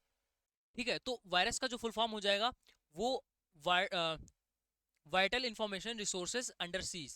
ठीक है, ध्यान रखना, वायरस से बहुत ज्यादा बार कंफ्यूजन ये रहता है कि वायरस मतलब सिक्योरिटी थ्रेट है, तो यहाँ पर सिक्योरिटी वाला जो है आंसर सही होगा, ऐसा लॉजिक लोग लगाते हैं, बट वो गलत हो जाता है, इसको ध्यान रखना। Vital information resources under seize इसका राइट आंसर हो जाता है वायरस का, बहुत पूछा जाता है। और एक यहाँ पर पूछा जाता है कि आई लव यू, ये बहुत ज्यादा फेमस वायरस था। ठीक है, क्योंकि ये एक ऐसा मैसेज था कि अगर किसी को भेज देंगे तो वो खोल कर देखता जरूर था, और जैसे ही खुलता था उसका पूरा सिस्टम जो है वो हैक हो जाता था। तो जानबूझकर जो है वो ऐसा नाम यहाँ पर दिया गया ताकि लोग खोल के इसको देखें और पूरा जो डेटा था उसको नष्ट कर देते थे, यानी पूरा कंप्यूटर खराब कर देते थे। ठीक है, तो ये जो है स्टार्टिंग में इस नाम से वायरस जो है वो बनाया गया था। चलो, पहला वायरस नहीं था, लेकिन स्टार्टिंग की बात हो रही थी, तब ये वायरस काफी सारे कंप्यूटर्स को कबाड़ कर चुका था। ठीक है, पूरा पूरा सिस्टम उड़ा दे रहा था। आगे बात करते हैं कौन सा सॉफ्टवेयर जो है वो कंप्यूटर के मालवेयर और हैकिंग से बचाता है। कौन सा सॉफ्टवेयर कंप्यूटर को मालवेयर और हैकिंग से बचाता है? यहां पर आपको बताना है एक ऐसा सॉफ्टवेयर होना चाहिए जो मॉलवेयर और हैकिंग से बचाए। सिस्टम सॉफ्टवेयर, एंटीवायरस या फायरवॉल, एमएस ऑफिस या एडोब रीडर। इससे आसान प्रश्न दुनिया में नहीं है, क्योंकि इसके ऑप्शंस ऐसे ही दे रखे हैं, तो सीधा आप समझ जाना ये एंटीवायरस होगा। देखो, ऑपरेटिंग सिस्टम का काम आपको बता चुके हैं, मैनेजमेंट का होता है। सारे मैनेजमेंट वो करता है, मेमोरी की मैनेजमेंट से लगा करके, मतलब हर एक चीज को वो मैनेज करने का काम करता है। ठीक है, सिस्टम को मैनेज करना, मेमोरी को मैनेज करना। और एमएस ऑफिस का काम, ऑफिस भाई ऑफिस में क्या है, एमएस वर्ड है, एमएस एक्सेस है और एमएस एक्सेल है। तो ये सारे काम होते हैं जहां पर किसी बुक्स, ई बुक्स बनाना है, बुक्स बनाना है, या फिर टेबल बनाना है, कंपनी में कोई कोई भी सेल्स का ग्राफ बनाना है। तो ये सारी चीजें जो होती हैं वो एमएस ऑफिस के ही थ्रू होती हैं। ठीक है, उसमें हम अपनी सुविधा के अनुसार एमएस वर्ड का यूज कर लेंगे, एमएस एक्सेल का यूज कर लेंगे, पावर पॉइंट का यूज कर लेंगे, प्रेजेंटेशन बनाने के लिए पीपीटी यूज कर लेंगे। तो ये सारा जो पैकेज होता है उसको कंबाइन रूप से एमएस ऑफिस बोला जाता है। ठीक है, क्योंकि वो माइक्रोसॉफ्ट का है। उसके बाद एडोब रीडर होता है, ये पीडीएफ को रीड करने के लिए होता है। जैसे आप मोबाइल फोन में अगर पीडीएफ को रीड करते हो, तो कभी कभी देखो एक आपको अलग से ऐप डालना पड़ता है, या फिर वो सीधा ड्राइव पर खुल जाता है। तो ड्राइव एक प्रकार का क्या है, पीडीएफ रीडर है। मतलब पीडीएफ को रीड करने के लिए हमें एक एप्लीकेशन की आवश्यकता होती है। जैसे कोई भी वीडियो को अगर आपको प्ले करना है, तो या तो आप एमएक्स प्लेयर पर प्ले करिए, या फिर वीएलसी मीडिया प्लेयर डालिए, या फिर सिस्टम का भी एक अपना खुद का भी प्लेयर होता है, उससे प्ले करिए।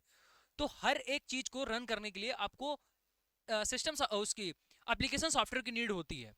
ठीक है, तो अगर ऑडियो फाइल है तो उसको प्ले करने के लिए भी आपको एक प्लेयर चाहिए, वीडियो फाइल है तो उसको प्ले करने के लिए भी आपको एक एप्लीकेशन सॉफ्टवेयर की आवश्यकता होती है। वैसे ही पीडीएफ को रीड करने के लिए एडोब रीडर की आवश्यकता होती है। यहां पर बोल रहा था मॉलवेयर और हैकिंग के लिए, तो एंटीवायरस और फायरवॉल जो है वो इसका काम करते हैं। अगला क्वेश्चन है, एमएस वर्ड 2019 में फाइल का डिफॉल्ट एक्सटेंशन क्या होता है? यानी जब भी देखो मोबाइल में एक्सटेंशन जो है वो हाइड होते हैं, कंप्यूटर में भी हाइड होते हैं। अगर आप जो कंप्यूटर का पहला जो पेज होता है, जब आप इसको ओपन करते हो माई कंप्यूटर को, माई कंप्यूटर को जब आप ओपन करोगे, व्यू में जाओगे, तो वहां से व्यू एक्सटेंशन करके एक ऑप्शन आता है, उसको अगर आप टिक कर दोगे तो हर एक फाइल पर एक्सटेंशन लिखना स्टार्ट हो जाता है।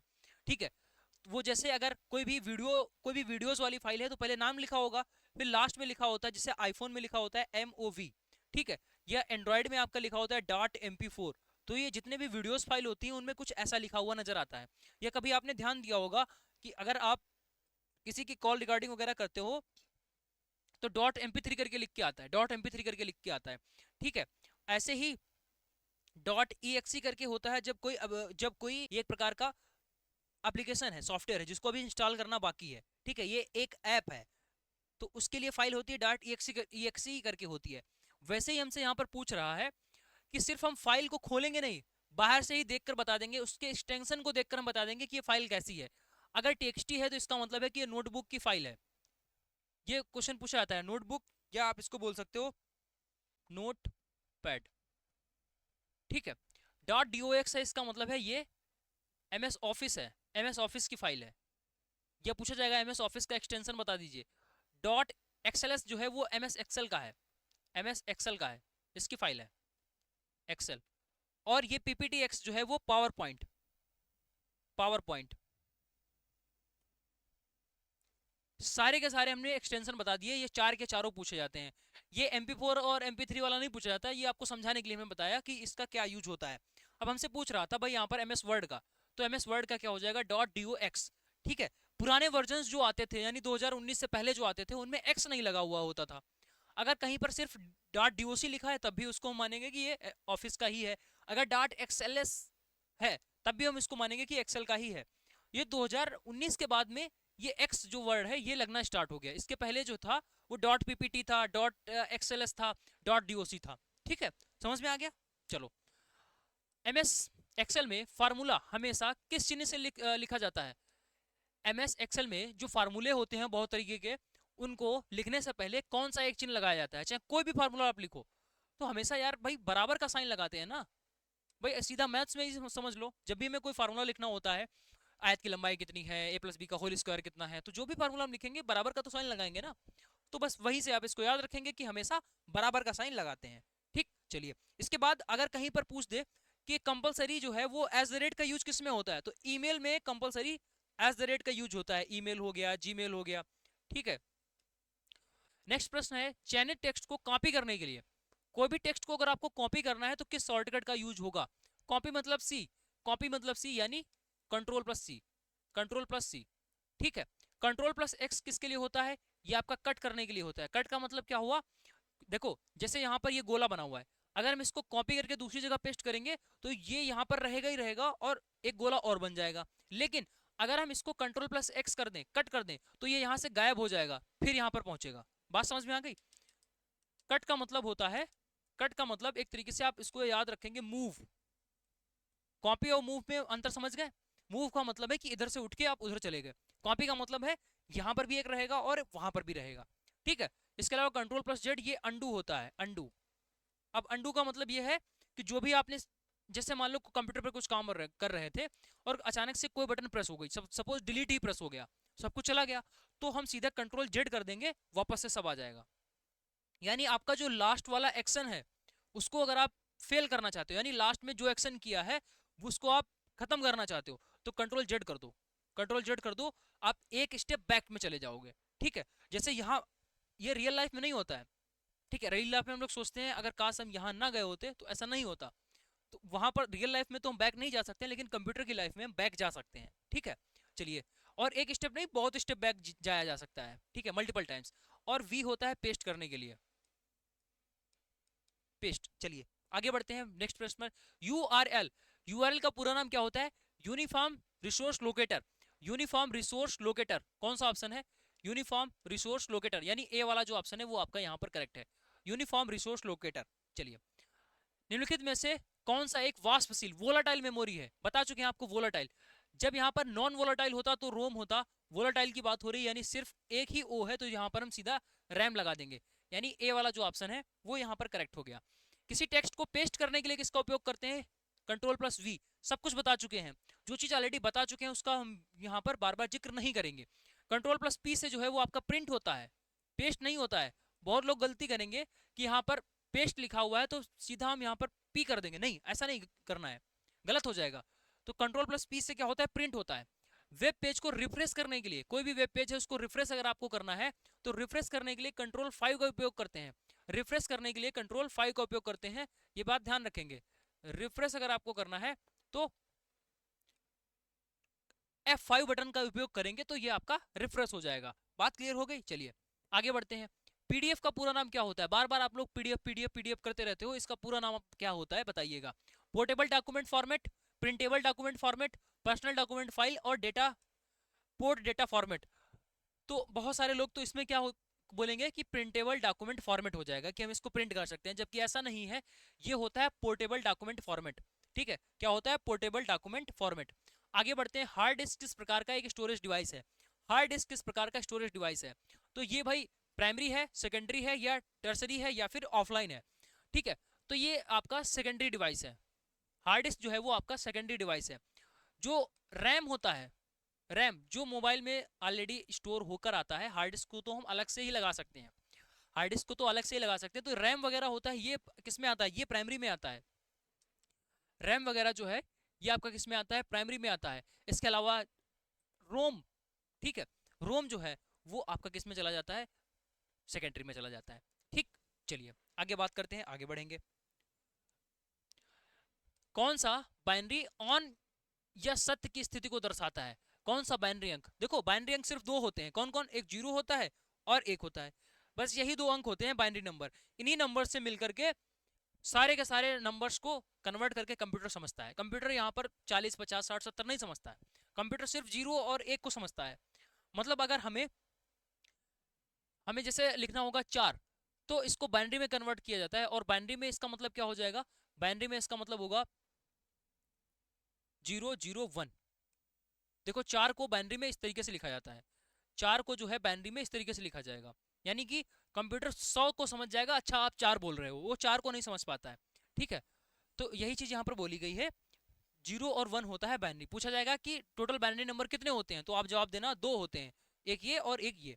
ठीक, चलो, बट यहाँ पर कुछ और बोला गया। यहाँ पर बोल रहे हैं कि ऑन किसको दिखाता है, ऑन। तो सीधी सी बात है कि भाई अगर 1 करोगे तो ऑन हो जाएगा, 0 कर दोगे तो ऑफ हो जाएगा। बहुत बहुत बार आपने बटन्स में भी ये चीज देखी होगी, जो घर में स्विच देखते हो ना, स्विच में कभी कभी 0 और ऐसे करके लिखा होता है। 0 पर कर देते हो तो जो भी आपको चालू करना होता है वो बंद हो जाता है। भाई अगर 0 पर करोगे तो कोई भी चीज भाई बंद हो जाएगी। 1 की साइड में इसको अगर प्रेस कर दोगे स्विच को तो वो ऑन हो जाती है। तो वही चीज है यहाँ पर, ऑन पूछा गया था तो ऑन, 1 पर जो है वो ऑन होता है। चलिए, सारी चीजों को रिलेट करते हुए चलेंगे। किसी भी कार्य को पूरा करने की पूर्वत जाने के लिए, अंडू के लिए बताया था हमने, कंट्रोल प्लस जेड कर दोगे तो ये अंडू हो जाएगा। अच्छा, इसके अलावा कंट्रोल एन करते हो तो न्यू डॉक्यूमेंट्स यहाँ पर आ जाता है, न्यू डॉक्यूमेंट्स बनकर आ जाता है। ठीक है, न्यू डॉक्यूमेंट। और यू, कंट्रोल यू करते हो तो अंडरलाइन के लिए इसका उपयोग करते हैं। चलिए आगे बात करते हैं। वेब पेज को देखने के लिए किस सॉफ्टवेयर का उपयोग किया जाता है, वेब पेज को देखने के लिए किस सॉफ्टवेयर का उपयोग किया जाता है। कोई भी वेब पेज को अगर एक्सेस करना है तो किस सॉफ्टवेयर का यूज करोगे, वेब ब्राउजर का, टेक्स्ट एडिटर का, ऑपरेटिंग सिस्टम का, डेटाबेस का। तो भाई ना ही डेटाबेस का यूज करोगे, ऑपरेटिंग सिस्टम का अपना अलग काम है। टेक्स्ट एडिटर जो है वो टेक्स्ट को एडिट करता है, वेब ब्राउजर का यूज करोगे। और बहुत तरीके के वेब ब्राउजर हैं, जैसे कि गूगल क्रोम हो गया। ठीक है, और आपके पास में अगर आईफोन में देखोगे तो आपका सफारी होता है। ठीक है, और यूसी ब्राउजर एक पहले चला करता था। ऐसे बहुत सारे जो है यहाँ पर वेब ब्राउजर्स अवेलेबल हैं। चलिए आगे बात करते हैं। लैन का पूरा नाम ऑलरेडी बता चुके हैं, लोकल एरिया नेटवर्क। क्या हो जाएगा, local area network. Local area network यानी ए वाला जो ऑप्शन है वो यहाँ पर करेक्ट हो जाएगा। ग्राफिकल रेंडरिंग के लिए कौन सा घटक जिम्मेदार है। ठीक है, ग्राफिकल रेंडरिंग के लिए यहाँ पर which component is responsible for graphical rendering. ठीक है, तो GPU, sound card, SMPS, BIOS. Basic input output system. ठीक है, switch mode power supply, switch mode power supply. ठीक है, ये क्या करता है, एसएमपीएस जो है वो स्विच मोड पावर सप्लाई, यानी ये एक तरीके से ऑन ऑफ के लिए जिम्मेदार होता है। साउंड कार्ड, ये तो साउंड से रिलेटेड हो गया। यहाँ पर ये होता है जीपीयू। ठीक है, ये आपका कौन सा जरूरी है, जीपीयू। ठीक है, जैसे सीपीयू होता है, जैसे आपका सीपीयू होता है सेंट्रल प्रोसेसिंग यूनिट, वैसे ही जीपीयू होता है जो ग्राफिकल प्रोसेसिंग यूनिट। ठीक, अगर सी है तो सेंट्रल हो जाएगा, जी है तो ग्राफिकल। ठीक है, जब भी ग्राफिकल की बात होगी तो ये आपका क्या है, ग्राफिक्स कार्ड है। चलिए आगे बात करते हैं। जीयूआई का क्या मतलब है, जीयूआई का पूरा फॉर्म क्या है, graphical user interface, general user interface, global user interface और ग्राफिकल यूनियन इंटरेक्शन। तो यहाँ पर इसका आंसर हो जाएगा ग्राफिकल यूजर इंटरफेस, यानी ए ऑप्शन करेक्ट हो जाएगा, ग्राफिकल यूजर इंटरफेस। ठीक है, चलिए नेक्स्ट प्रश्न पर आते हैं। अगला दे रखा है, निम्नलिखित में से कौन सा एक डेटाबेस प्रबंधन प्रणाली है। निम्नलिखित में से कौन सा डेटाबेस प्रबंधन प्रणाली, एमएस वर्ड, आपको पता है इसका उपयोग किसी भी टेक्स्ट को लिखने के लिए, ई बुक बनाने के लिए। ठीक है, तो इसमें उपयोग करते हैं, एप्लीकेशन वगैरह ये सब सारी चीजों को लिखने के लिए होता है। विंडोज 11, ये तो एक आपका सिस्टम सॉफ्टवेयर हो गया, ये आपका सिस्टम सॉफ्टवेयर हो गया। कंपाइलर की बात करते हैं तो ये ट्रांसलेट करता है, ये एज ए ट्रांसलेटर की तरीके से उपयोग करता है। किसका ट्रांसलेशन, ये जो है हाई लेवल लैंग्वेज को मशीनी लैंग्वेज में कन्वर्ट करता है। ये क्या करता है, पूछा जाता है क्वेश्चन, ये कंपाइलर जो है वो क्या करता है, high level language, high level language, high level language को मशीनी लैंग्वेज में कन्वर्ट करता है, मशीन लैंग्वेज में कन्वर्ट करता है, एक बार में ही पूरा कन्वर्ट कर देता है। ठीक है, तो इसके अलावा आपके पास में ओरेकल बचा, तो यही इसका राइट आंसर हो जाएगा। जब कभी भी आपको क्वेश्चंस नहीं पता होते हैं तो भाई ऑप्शंस उसको किया करो, जो पता है उसको हटाते जाओ और जो नहीं होगा ऑटोमेटिक आंसर आपको मिल जाएगा।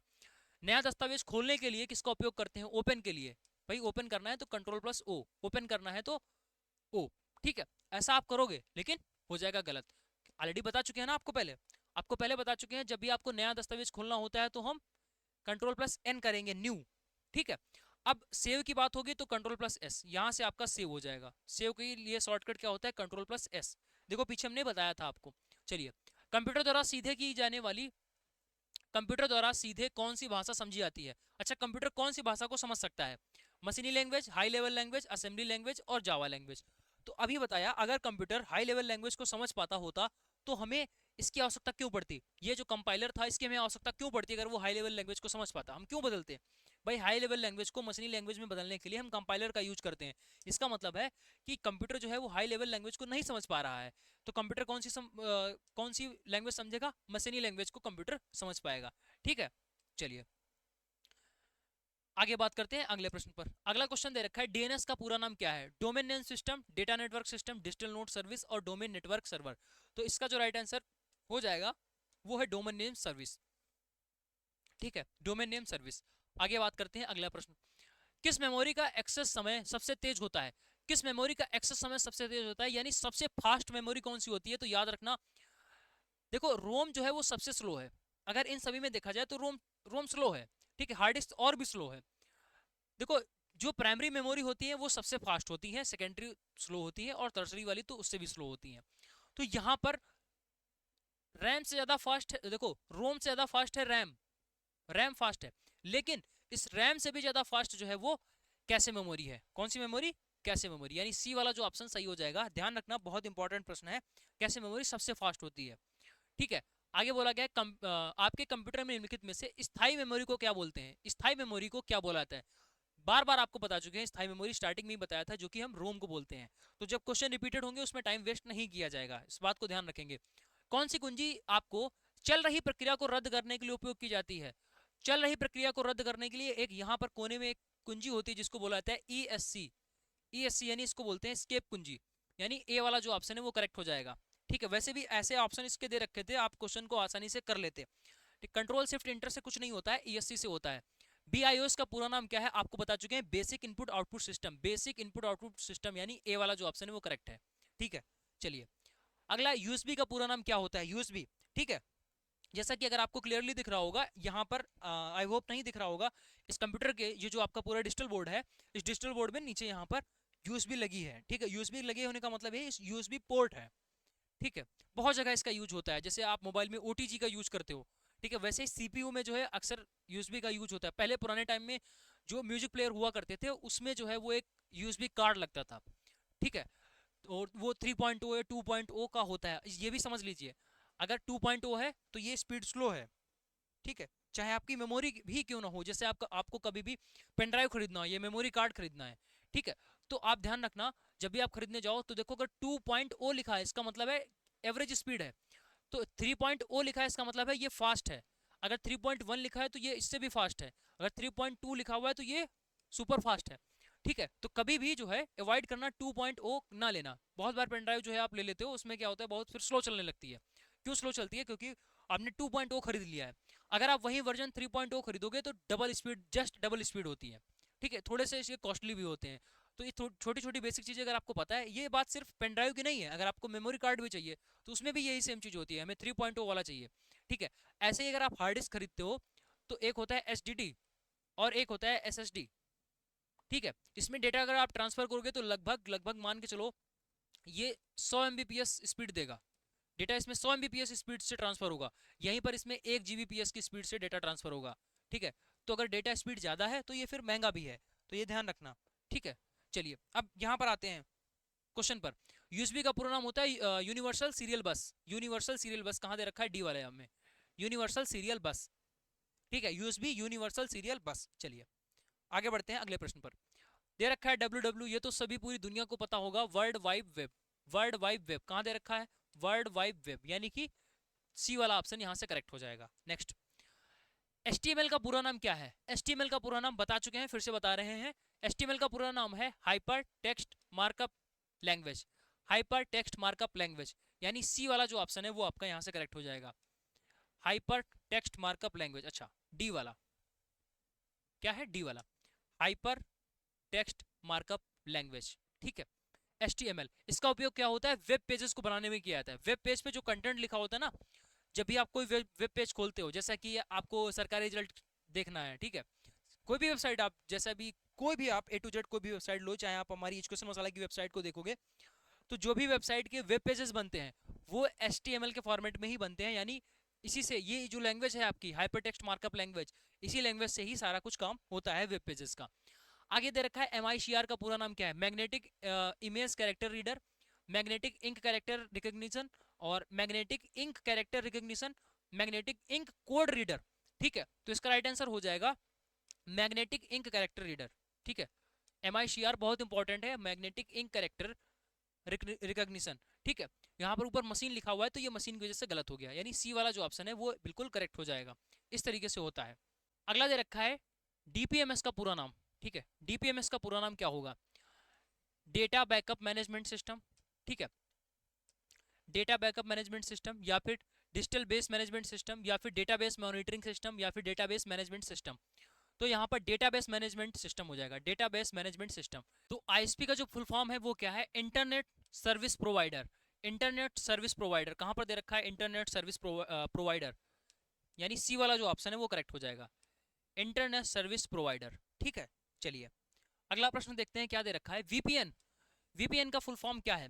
VPN का मतलब ये होता है, ये IP एड्रेस, जो हमने अभी आपको IP एड्रेस बताया, तो वो IP एड्रेस जो है वो ट्रेस हो सकता है, तो उसके लिए VPN का यूज करते हैं, VPN। ठीक है, जिसके थ्रू आपको आपका जो IP एड्रेस है उसको लॉक कर दिया जाता है, यानी सीक्रेट कर दिया जाता है, उसको कोई अब ट्रेस नहीं कर सकता है। ठीक है, सिर्फ और सिर्फ किसके पास में डेटा रहता है? VPN कंपनी के पास में आपका डेटा रहेगा। अगर आप ये सोच रहे होगे कि VPN से हम सब कुछ कर सकते हैं, तो ऐसा बिल्कुल भी नहीं है। तो VPN में क्या रहेगा? डेटा जो है वो पब्लिकली नहीं रहेगा, पुलिस एक्सेस नहीं कर सकती, लेकिन अगर कोर्ट आदेश देगा तो VPN कंपनी को डेटा पब्लिक करना पड़ेगा, यानी पुलिस को देना पड़ेगा। तो वहां भी आप फंसोगे। VPN का आप यूज करके अगर आप सोच रहे होगे कि साइबर क्राइम या कुछ भी कर सकते हैं, तो ऐसा नहीं है, पॉसिबल नहीं है। हालांकि ये आपके जहां तक जितना भी हो सकता है वो आपके जो सिस्टम है उसको प्राइवेट कर देता है VPN। तो इसका मतलब है कि ये आपकी सिक्योरिटी और प्राइवेट से रिलेटेड है। तो इसका फुल फॉर्म क्या होता है? वर्चुअल पब्लिक नेटवर्क, गलत। Verified private network, virtual private network, और वर्चुअल पर्सनल नेटवर्क। तो यहाँ पर आपके पास में प्राइवेट नेटवर्क हो जाएगा, वो भी वर्चुअल प्राइवेट नेटवर्क। VPN का पूरा नाम क्या हो जाएगा? Virtual private network. ठीक है, चलिए आगे बढ़ते हैं। आगे क्वेश्चन क्या दे रखा है? Question number 59। SMTP का पूरा नाम क्या है? Simple mail transfer protocol, system mail transfer protocol, simple message transfer protocol, और सिंपल मेल ट्रांसमिशन प्रोटोकॉल। तो इसका मतलब हो जाएगा सिंपल मेल ट्रांसफर प्रोटोकॉल, बताया था हमने। ठीक है, इसका उपयोग मेल को भेजने के लिए किया जाता है। नेक्स्ट दे रखा है FTP, ऑलरेडी बता चुके हैं, फाइल ट्रांसफर प्रोटोकॉल। FTP का पूरा नाम फाइल ट्रांसफर प्रोटोकॉल। TCP/IP इसका पूरा नाम क्या है? TCP/IP, अच्छा IP से आप समझ सकते हो क्या है? IP का फुल फॉर्म क्या होगा? Internet protocol. IP का फुल फॉर्म क्या है? इंटरनेट प्रोटोकॉल, जो कि आपको सभी ऑप्शंस में दे रखा है। इसका मतलब है आपको TCP का पूरा नाम पता होना चाहिए, और TCP का पूरा नाम क्या है? Transmission control program, transfer control program, transport control protocol, या ट्रांसमिशन कंट्रोल प्रोटोकॉल। तो इसका राइट आंसर हो जाएगा ट्रांसमिशन कंट्रोल प्रोटोकॉल, और IP का क्या हो जाएगा? Internet protocol. ठीक है, तो जब TCP/IP होगा तो ये ट्रांसमिशन से रिलेटेड होगा। किससे रिलेटेड होगा? ना ही आपका ट्रांसफर से रिलेटेड होगा, ना ही ट्रांसपोर्ट से। ठीक है, तो ये सिर्फ और सिर्फ ट्रांसमिशन से रिलेटेड होगा। ठीक, समझ में आ गया? IC का पूरा नाम क्या है? तो ये होता है इंटीग्रेटेड सर्किट। क्या होता है? Integrated circuit. और इसका उपयोग किस जनरेशन में किया गया था? तो आपको यहाँ पर बताना था किस जनरेशन में? थर्ड जनरेशन में। ठीक है, तो ये थर्ड जनरेशन में जो है वो IC का उपयोग किया गया था, इंटरनेट इंटीग्रेटेड सर्किट। ठीक है, तो ये सारे के सारे जो है IC चिप हैं। ठीक है, ये क्या है? IC चिप, ऐसा कुछ होता है आपका IC चिप। तो IC का पूरा नाम क्या हो जाएगा? Integrated circuit. ठीक, चलिए IBM बहुत ज्यादा इंपॉर्टेंट है। IBM का पूरा नाम क्या है? International byte machine, international business management, international business machines, और इंटरनल बिजनेस मशीन्स। तो यहाँ पर इंटरनल नहीं है, इंटरनेशनल बिजनेस मशीन है। IBM का पूरा नाम क्या हो जाएगा? IBM कंपनी है तो इंटरनेशनल बिजनेस मशीन इसका फुल फॉर्म हो जाएगा। चलिए LED का पूरा नाम क्या है? LED का पूरा नाम क्या है? बहुत लोग यूज करते हैं लेकिन सभी को इसका फुल फॉर्म नहीं पता होता है। तो LED का पूरा नाम क्या हो जाएगा? Light emitting diode. Light emitting diode. बहुत कम इसका आंसर जो है वो लगा पा रहे हैं लोग। क्यों लगा पा रहे हैं? क्योंकि LED जहां तक पहले लोगों के माइंड में था LED मतलब टीवी, तो LED मतलब टीवी से वो डिस्प्ले की तरफ जाते हैं, तो ये वाला ऑप्शन नहीं है, इसको ध्यान रखना। LED का पूरा नाम होता है लाइट एमिटिंग डायोड। ठीक है, चलिए GPU हम बता चुके हैं आपको, GPU हमने बताया था। CPU में क्या होता है? जैसा CPU है वैसा सेम ही CPU में होता है सेंट्रल प्रोसेसिंग यूनिट, उसी में बस G की जगह पर आप ग्राफिक्स कर दो, तो G की जगह पर ग्राफिक्स कर दो, graphics processing unit, graphics processing unit. ठीक है, तो यही आपके पास में राइट आंसर हो जाएगा, ग्राफिक्स प्रोसेसिंग यूनिट। पहले हमने बताया है, अब 2 बार हो गया तो आपको ये याद हो गया। जैसे MICR होता है वैसे ही आपका OCR होता है। MICR magnetic ink character reader, वैसे ही आपका OCR भी होता है। ठीक है, ओसीआर में क्या होता है? ओसीआर में होता है आपका output character recognition, optical character recognition, या optical character reader unit, optical code reader. तो इसका राइट आंसर जो है वो आपका हो जाएगा optical character recognition, optical character recognition. ठीक है, जैसे MICR होता है, सेम टू सेम आपका OCR होता है।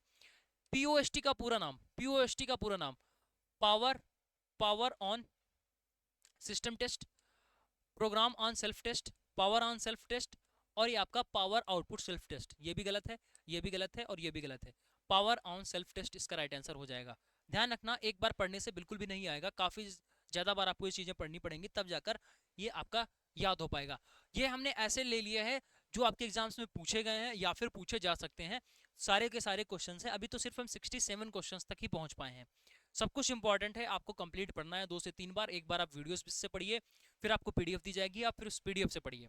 ठीक है, चलिए। VGA का फुल फॉर्म क्या होता है? VGA का फुल फॉर्म क्या होता है? देखो, VGA जो है वो इस तरीके का होता है, आई थिंक हमारे पास में रखा था, हम ढूंढ रहे थे आपको दिखाने के लिए। ये होता है VGA। जैसे यहाँ पर ये जो आपका एक तरीके से जो कंप्यूटर है, ये एज ए डिस्प्ले काम कर रहा है। इसमें कुछ नहीं है, बाहर CPU रखा है। ठीक है, ऑफिस के जस्ट बाहर CPU रखा है, उससे कनेक्टेड है। तो इसका मतलब है CPU में जो भी होता है उसको स्क्रीन पर लाने का काम जो है वो 2 तरीके से हो सकता है।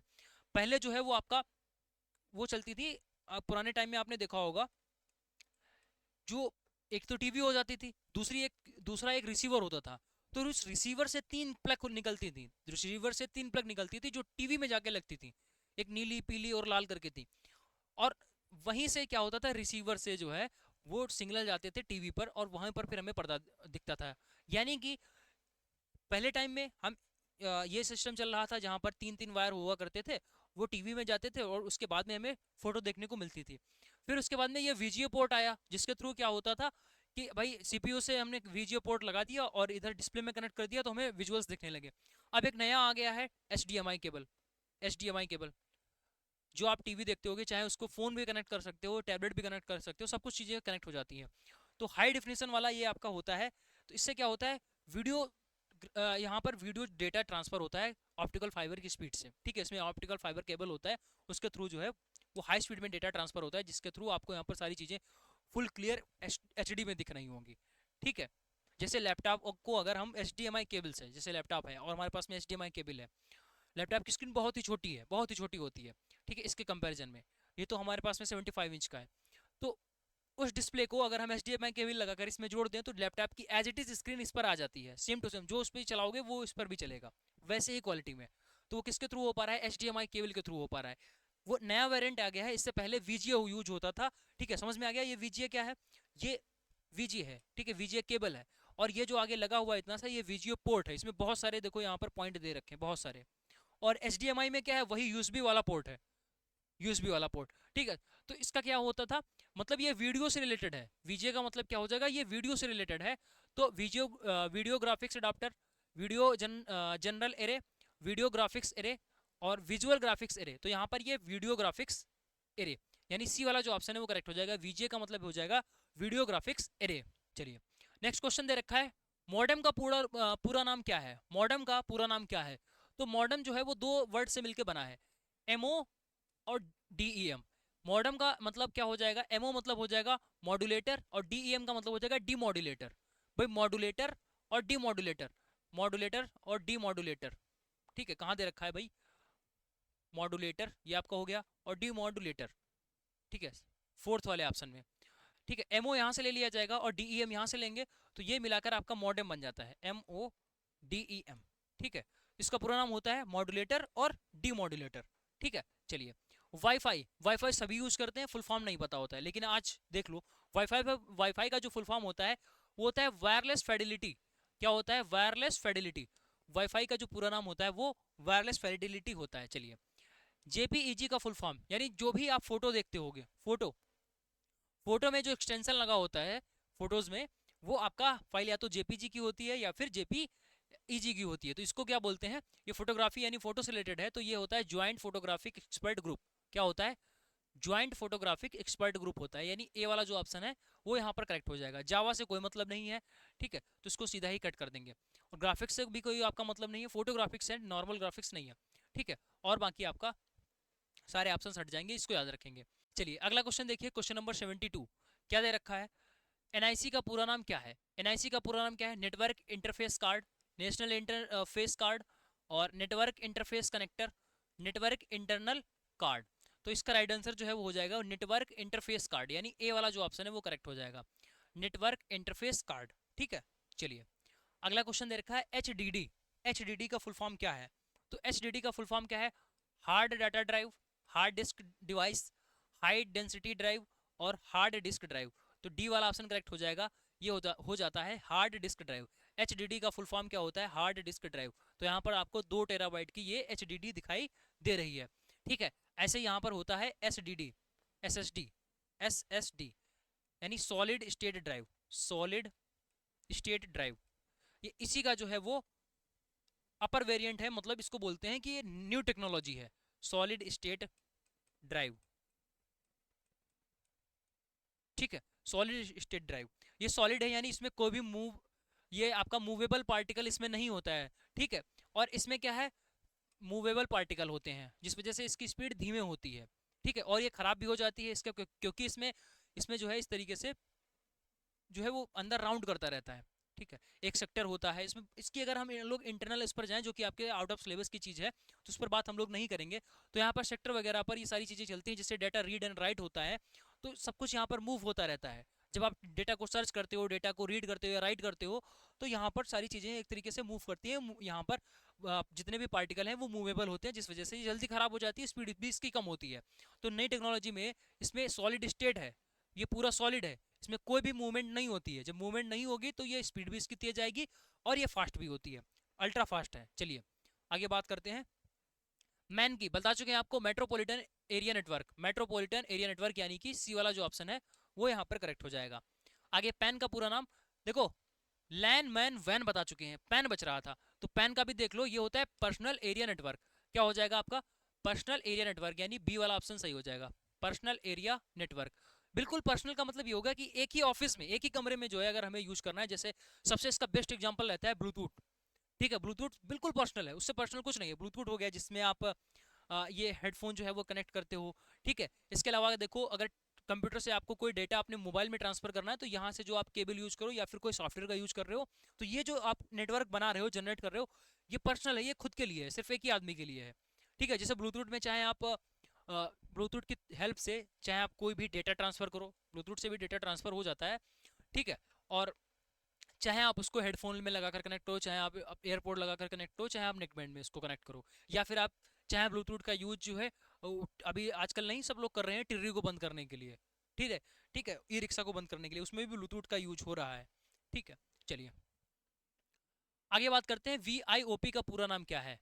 VIOP voice over internal protocol, voice over IP program, voice over internet protocol, और वीडियो ओवर इंटरनेट प्रोटोकॉल। तो इसका राइट आंसर जो हो जाएगा वो वॉइस ओवर इंटरनल प्रोटोकॉल है, ठीक है, वॉइस ओवर इंटरनेट प्रोटोकॉल, ठीक है, वॉइस ओवर इंटरनेट प्रोटोकॉल है।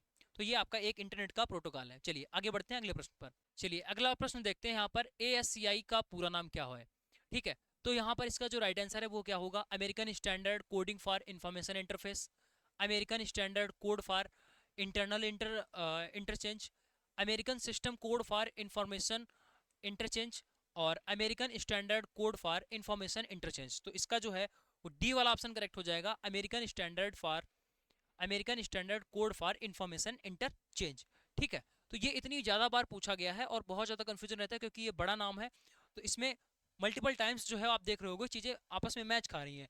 ये इन्फॉर्मेशन इंटरचेंज है, तो यहाँ पर इंटरनल इंटरचेंज दे सकता है, या इन्फॉर्मेशन पहले कर देगा, इंटरचेंज बाद में कर देगा, तो वो चीज़ को आपको ध्यान रखना है, American standard code for information interchange, ठीक है।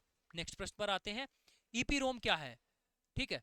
ईपी रोम क्या है? रोम का हमने बताया था रीड ओनली मेमोरी, ठीक है। तो लास्ट में आपका रीड ओनली मेमोरी आना चाहिए, लास्ट में रीड ओनली मेमोरी आना चाहिए, तो इसमें नहीं है, इसका मतलब है ये गलत हो गया, रीड ओनली मेमोरी लास्ट में होना चाहिए, ठीक है। आगे जो है आपका ईपी दे रखा है, तो ईपी का क्या मतलब हो जाएगा इरेजेबल प्रोग्रामेबल, ईपी का मतलब हो जाएगा इरेजेबल प्रोग्रामेबल, तो कहां पर दे रखा है, तो इरेजेबल प्रोग्राम, इरेजेबल प्रोग्रामेबल, तो सी वाला जो ऑप्शन है वो करेक्ट हो जाएगा। ठीक है, यहीं पर एक और आपसे पूछा जाएगा, एक और प्रकार की रोम होती है, ये तो हो गया ईपी रोम, तो एक आती है आपकी डबल ई पी रोम। ठीक है, डबल ईपी रोम होता है। आगे सब कुछ सेम रहेगा, बस स्टार्टिंग का जो ई है ये आपका हो जाएगा इलेक्ट्रिकल, बाकी आगे सब कुछ सेम रहेगा इलेक्ट्रिकल। यहां पर ईपी हो जाएगा electrical, erasable, programmable, read only memory. तो अगर डबल ईपी रोम पूछ दिया जाएगा तो स्टार्टिंग में हो जाएगा electrical, erasable, programmable, read only memory. समझ गए? रोम जो है वो दो प्रकार की होती है, एक तो आपकी ईपी रोम हो गई और एक डबल ईपी रोम हो गई। ठीक है, तो एक तो हो गई कि भाई उसको आप इरेज कर सकते हो और फिर प्रोग्राम कर सकते हो, दूसरी होती है उसको आप इलेक्ट्रिकली इरेज कर सकते हो। ठीक है, तो डबल ई लग जाएगा, तो पहला ई इलेक्ट्रिकल, दूसरा ई जो है इरेजेबल, फिर पी का मतलब हो जाएगा प्रोग्रामेबल, आर का मतलब हो जाएगा रीड ओनली मेमोरी। ठीक, चलिए चलिए अगला प्रश्न दे रखा है, फैट का पूरा नाम। ठीक है, फैट का पूरा नाम यहाँ पर पूछा गया है, file allocation type, file access table, file allocation table और फाइल अलॉटमेंट टेबल। तो इसका राइट आंसर हो जाएगा file allocation table, file allocation table, ये फैट का जो है वो पूरा नाम हो जाएगा। गीगो का पूरा नाम, गीगो का garbage in garbage out, garbage in garbage out कहां दे रखा है, garbage in garbage out, option number A में। ठीक है, ए में।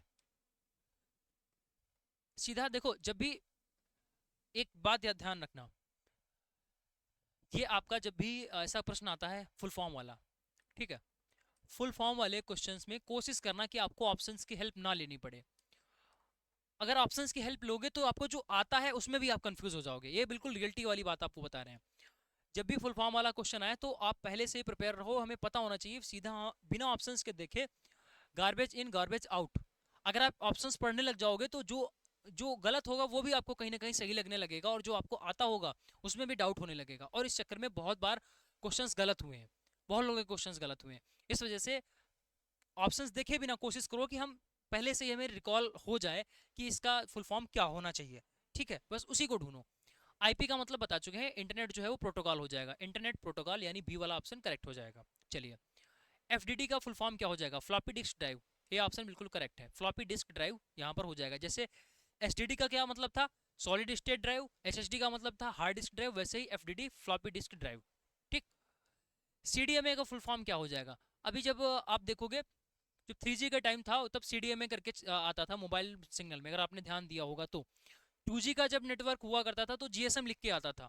ठीक है, तो वैसे ही यहाँ पर सीडीएमए लिखा हुआ है, तो इसका मतलब क्या था, कोड डिस्ट्रीब्यूशन मल्टीपल एक्सेस, या सेंट्रल डिवीजन मल्टीपल एक्सेस, या कोड डिवीजन मल्टीपल एक्सेस, या कोड डिवीजन मल्टी एक्सेस। तो यहाँ पर आपका हो जाएगा सी वाला option, code division multiple access.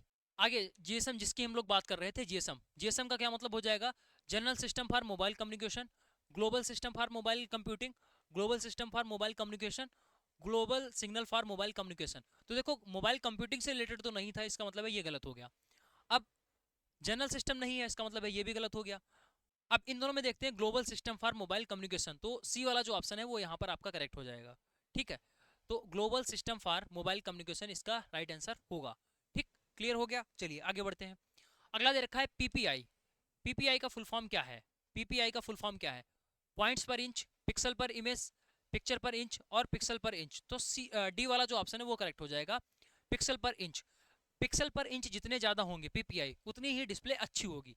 ठीक है, तो ये आपका होता है पीपीआई। इसके अलावा एक होता है डीपीआई। डीपीआई किस में होता है, प्रिंटर में इसका यूज होता है। ठीक है, प्रिंटर की गुणवत्ता किस में नापी जाती है, डीपीआई में नापी जाती है, वहां पर होता है डॉट पर इंच, डॉट्स पर इंच, पर इंच, ये बात ध्यान रखना। डीपीआई किस में यूज होता है, प्रिंटर में। जितना ज्यादा डीपीआई होगा इसका मतलब है पर इंच उतने ज्यादा डॉट्स होंगे, जितने ज्यादा डॉट्स होंगे उतनी ज्यादा क्लियरिटी होगी। वैसे ही पिक्सल में क्या होता है, पिक्सल पर इंच, एक इंच में जितने ज्यादा पिक्सल्स हैं उतनी ज्यादा क्लियरिटी। जैसे आप अभी जो वीडियो देख रहे होगे वो 360p में देख रहे होगे, ऐसे लिखा होता है ना यूट्यूब पर, पहले 144p, ठीक है, फिर आपका होता है 260p, ठीक है, 144 सॉरी 360p होता है, फिर आपका होता है 480p, फिर होता है 720p।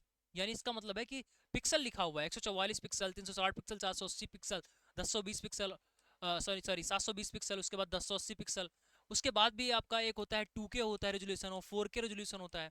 ठीक है, इसका एग्जैक्ट हमें नंबरिंग जो है वो नहीं याद है, जिसको आप, क्योंकि नंबर्स बड़े होते जाते हैं तो उसको 2K बोला जाता है, 4K बोला जाता है। ठीक है, इसके पहले नहीं चलता था, उसके पहले नंबर्स चलते थे, 720p है, 1080p है। अब ये 2K 4K डिस्प्ले ऐसे हो जा रहा है। इसका मतलब है कि इसका रेजोल्यूशन काफी ज्यादा है, 2000 के समथिंग है। इसका जो है वो लगभग 4000 के समथिंग है। तो ये होता है पीपीआई। पीपीआई में जो है वो डिस्प्ले होती है, मॉनिटर होता है, उसकी गुणवत्ता पीपीआई में नापी जाती है। जितनी ज्यादा उतना अच्छा डिस्प्ले, उतना महंगा डिस्प्ले। ठीक है, चलिए अब देखो वही बात कर रहे थे डीपीआई, तो डीपीआई आपका हो जाएगा डॉट्स पर इंच। डॉट्स पर इंच, यानी कि बी वाला ऑप्शन करेक्ट हो जाएगा।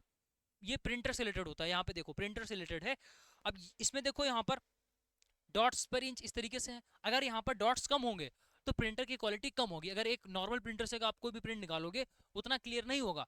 वहीं पर अगर आप इसको लेजर प्रिंटर से कलर्ड प्रिंटर निकालोगे तो वहां पर एकदम शानदार क्वालिटी का पिक्चर जो है वो आता है। ठीक है, चलिए आगे दे रखा है सीडी रोम। सीडी रोम, तो सीडी का मतलब होता है कॉम्पैक्ट डिस्क, रोम का मतलब होता है रीड ओनली मेमोरी। तो compact disc read only memory, यही वाला ऑप्शन जो है वो करेक्ट हो जाएगा। चलिए डीवीडी का पूरा नाम क्या हो जाएगा? डीवीडी का हो जाएगा digital versatile disc. Digital versatile disc, तो कौन सा दे रखा है भाई? Digital versatile disc. तो ये आपके पास में बी वाला ऑप्शन करेक्ट हो जाएगा, डिजिटल वर्सेटाइल डिस्क। चलिए ये आपकी डीवीडी है। वैन का पूरा नाम wide area network. Wide area network, C वाला ऑप्शन सही हो जाएगा।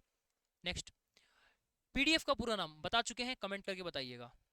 पीडीएफ का पूरा नाम आप लोग कमेंट करके बताइएगा। एक और क्वेश्चन हमने आपसे पूछा था, जीयूआई का पूरा नाम क्या हो जाएगा? ग्राफिकल यूजर इंटरफेस, बता चुके हैं, graphical user interface. Next, BIOS का पूरा नाम बता चुके हैं, basic input output system. Basic input output system, मतलब जो क्वेश्चन हो चुके हैं उस पर हमें टाइम वेस्ट नहीं करना है। रैम का मतलब हो जाएगा read only memory, sorry ROM का होता है रीड ओनली मेमोरी, और रैम का हो जाएगा रैंडम एक्सेस मेमोरी। क्या हो जाएगा? Random access memory. देखो रैंडम एक्सेस मेमोरी। चलिए आगे रोम की बात करते हैं तो read only memory. Read only memory, ये भी सारे हो चुके हैं, जो हो चुके हैं उसको छोड़ेंगे। S M P S. S M P S, तो हमने ये बताया था आपको, वर्बली बताया था, ये होता है स्विच मोड पावर सप्लाई। ठीक है, क्या हो जाएगा? Switch mode power supply. Switch mode power supply, ये इस तरीके की होती है, स्विच मोड पावर सप्लाई। तो पूरे कंप्यूटर को यानी सीपीयू के अंदर पूरा का पूरा जो पावर देने का काम होता है इसी का होता है। ठीक है, इसी का पावर देने का काम होता है। इसके पीछे जो आप केबल देख रहे हो, इतने सारे केबल होते हैं। और अभी हमारा ये यही जो है खराब हो गया था, तो हमने क्या किया, उसको ऑनलाइन मंगाया और पहली बार उसको हम सेट कर रहे थे। तो उसमें थोड़ी सी मतलब थोड़ा हमें टाइम लग गया, क्योंकि इसमें बहुत सारे वायर्स होते हैं।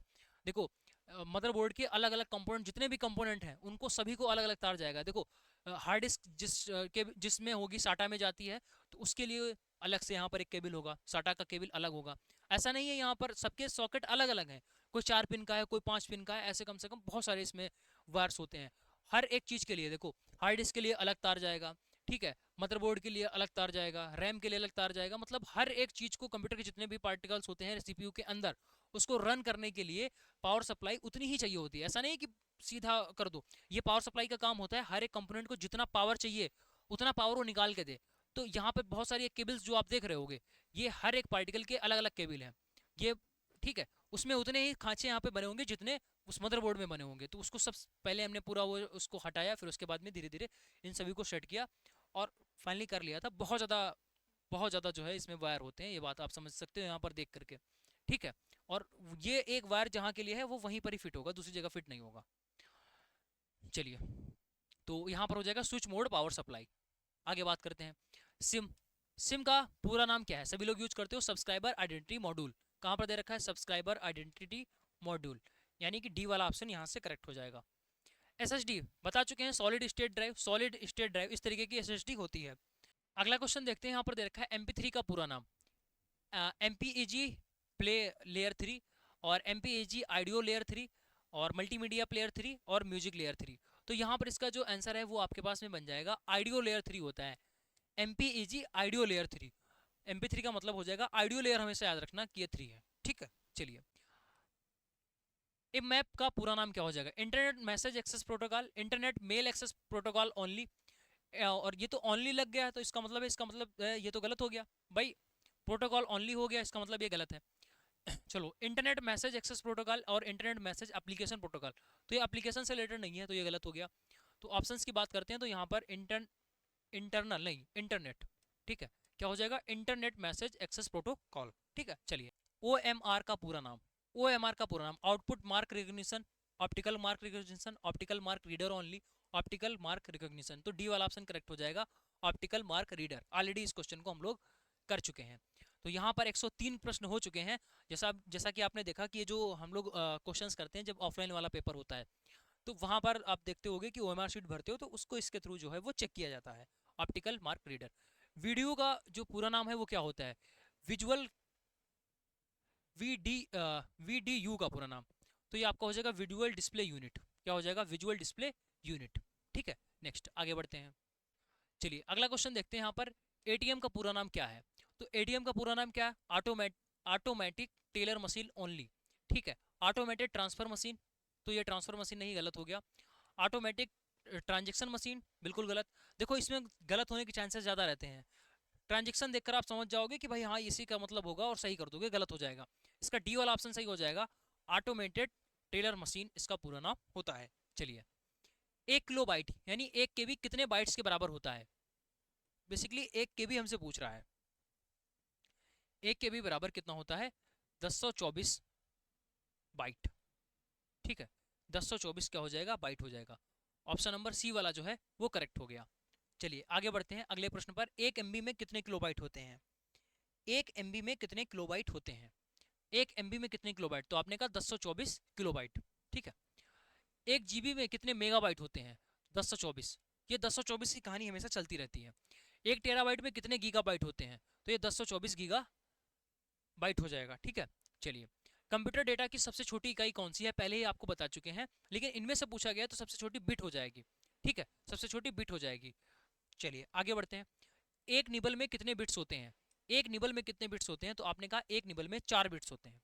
एक निबल में, ठीक है, एक निबल में कितने बिट्स होते हैं, 4 बिट्स होते हैं। ध्यान रखना, एक निबल में कितने बिट्स होते हैं, 4 बिट्स। और 8 बिट से क्या बनता है, 8 बिट से मिलकर एक बाइट बनता है। 8 बिट अगर मिल जाएंगे तो एक, यहाँ पर 8 बिट लिखा हुआ है तो इसका मतलब है एक बाइट बन गया। ये 8 बिट बराबर क्या हो जाएगा, एक बाइट हो जाएगा। और एक निबल की बात करें तो 4 बिट मिलेगा तो एक निबल बन जाएगा। नेक्स्ट अगला क्वेश्चन दे रखा है, प्रोसेसर, प्रोसेसर की गति नापने के लिए किस इकाई का उपयोग किया जाता है, हर्ट्ज का, वाट का, बाइट्स का और बिट्स पर सेकेंड का। अच्छा बाइट्स तो ये तो एक स्टोरेज डिवाइस, मतलब स्टोरेज करने की एक यूनिट है। ठीक है, और वाट का मतलब ये तो पावर कंजप्शन है भाई, कितने वाट का, कितने वाट का पंखा है या कितने वाट का जो है ऐसे बोल सकते हो ना, कितने वाट का AC है जिसमें आप बोलते हो ना 1.5 टन, तो एक्चुअल में वो वाट ही बता रहा है, वो उसकी पावर को बता रहा है। तो वही चीज हो गई वाट का, यानी ये सबसे बेस्ट एग्जांपल रहता है 5 वाट का बल्ब दे दीजिए, 10 वाट का बल्ब दे दीजिए, 25 वाट का बल्ब दे दीजिए, तो वो वहां पर उसकी क्या दिखा रहा है, पावर दिखा रहा है। जबकि यहाँ पर बोल रहा है प्रोसेसर की गति मापने के लिए, तो इसका जो राइट आंसर हो जाएगा वो होगा हर्ट्स। हर्ट्स आपने बहुत बार देखा होगा, फोन में भी देखा होगा, जब भी आप खरीद के लाते हो आप अपने डिब्बे पर चेक करना, कहीं पर लिखा होगा 2.4 गीगाहर्ट्ज। ठीक है, या ऐसे देखा होगा 3.0 गीगाहर्ट्ज। ये तो काफ़ी महंगे फ़ोन में आपको देखने को मिलेगा, सैमसंग अल्ट्रा जैसे फ़ोन में ऐसे आपको देखने को मिलता है। बाकी स्पीड जो है 2.4 होगी या 2.3 या 2.2 गीगाहर्ट्ज, तो ऐसे होगी। ये कम स्पीड है, ये ज़्यादा है। धीरे धीरे जब 3 की तरफ जाओगे 3.4, तो वो फिर बहुत हाई अल्ट्रा स्पीड हो जाती है। तो ये हर्ट्स जो है हर्ट्स में नापते हैं, गीगा का मतलब ज़्यादा। भाई यहाँ पर मेगा हर्ट्स हो जाएगा, मेगा उतना ज़्यादा नहीं है, मेगा होता है 10 की पावर 6 और गीगा होता है 10 की पावर 9। ठीक है, तो गीगा की स्पीड ज़्यादा होती है। तो किस में नापते हैं स्पीड, हर्ट्स में नापते हैं। ठीक है, अभी ये सारी चीज़ें आप चेक करना, अपने मोबाइल में भी आप चेक कर सकते हो। जैसे ही मोबाइल में आप अंदर माई डिवाइसेस वाले में जाओगे, पूरी जहाँ पर डिवाइस लिखा होता है, आपका डिवाइस का नेम क्या है और डिवाइस में कितना स्टोरेज है, जहाँ पर पूरी माई डिवाइस की जितनी इन्फॉर्मेशन दे रखी होती है, उसमें ये प्रोसेसर की जो है स्पीड भी लिखी होती है। ठीक है, तो उसमें आप देखना आपके मोबाइल की स्पीड कितनी है। ठीक है, तो उस प्रोसेसर की स्पीड को वो दिखाएगा।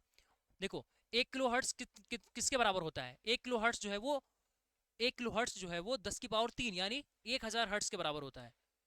किलो का मतलब क्या होता है, 1000 होता है ना, सीधा समझो। एक मेगा हर्ट्स, मेगा हमेशा जो है वो सीधा 10 की पावर 6 के लिए यूज होता है। एक मेगा हर्ट्स जो है वो कितने हर्ट्स के बराबर, यानी 10 की पावर 6 के लिए। अभी जस्ट बताया, अगर मेगा बोला जाएगा, देखो जनरली मेगा वर्ड जो है वो 10 की पावर 6 के लिए ही आता है। अब इसमें मेगा के साथ में चाहे आप बिट लगा दो, बाइट लगा दो या वाट लगा दो, मेगा वाट, बहुत बार आपने सुना होगा इतने इतने मेगावाट का जो है वो सरकार का प्रोजेक्ट है। ठीक है, तो मेगा ऐसा कुछ ये वर्ड नहीं है कि हम सिर्फ इसमें प्रोसेसर की स्पीड में ही लगा सकें, कहीं पर भी लगा सकते हो आप।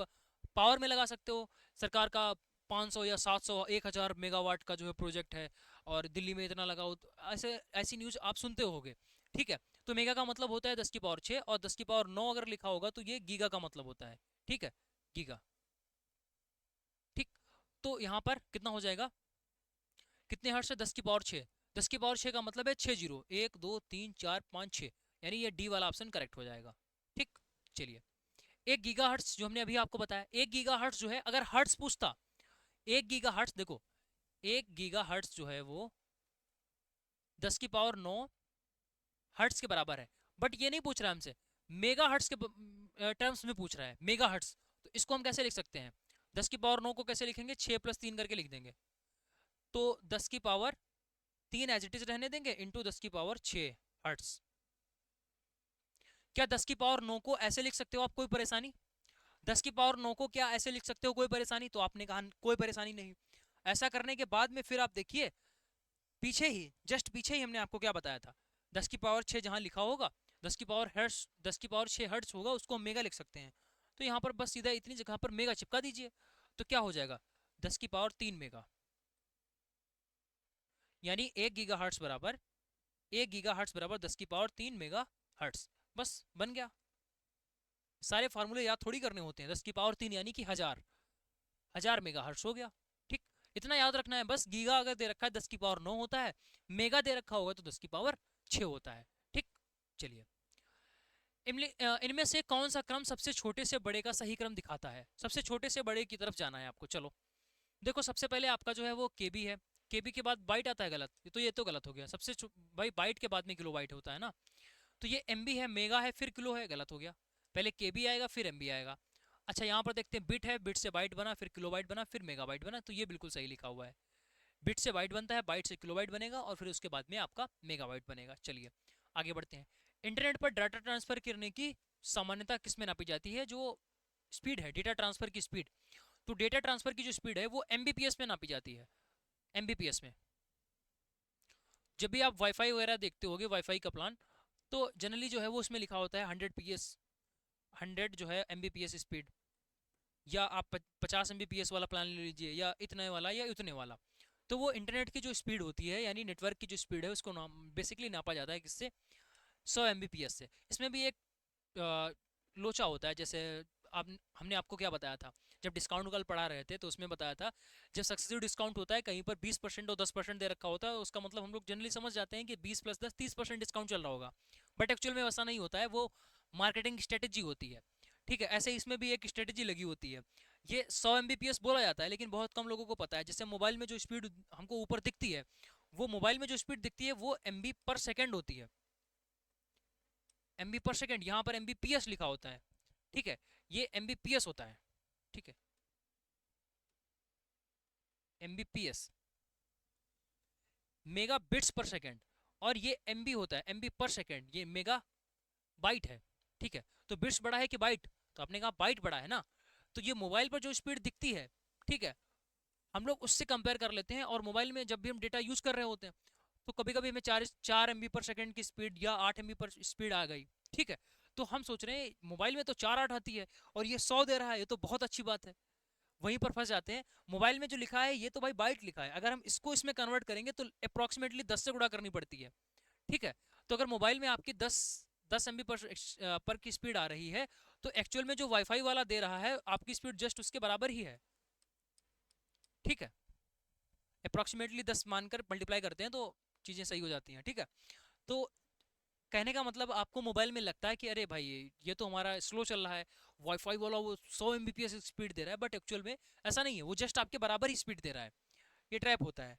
बस इसमें एक्स्ट्रा ये मिल जाता है कि अनलिमिटेड हो जाता है कि भाई वाईफाई लगवा लीजिए आपको अनलिमिटेड मिल जाएगा। बट आजकल तो जब से 5G आ गया तब से अनलिमिटेड का कोई सीन ही नहीं रहा। बात क्लियर हो गई? चलिए आगे बढ़ते हैं। कंप्यूटर की मेमोरी को अक्सर नापने के लिए, अच्छा कंप्यूटर की मेमोरी का आकार नापने के लिए किस इकाई का उपयोग करते हैं? एम्पियर का, बाइट का, हर्ट्ज का, वाट का? तो ये तो पावर कंजप्शन का। ठीक है, तो यहाँ पर जो है हर्ट्ज किसके लिए, प्रोसेसर की स्पीड नापने के लिए। तो बाइट का उपयोग करते हैं। एम्पियर से जो है विद्युत धारा को नापा जाता है। 2 बाइट में कितने बिट्स होते हैं, 2 बाइट में कितने बिट्स होते हैं, देखो 1 बिट बराबर 8 बाइट।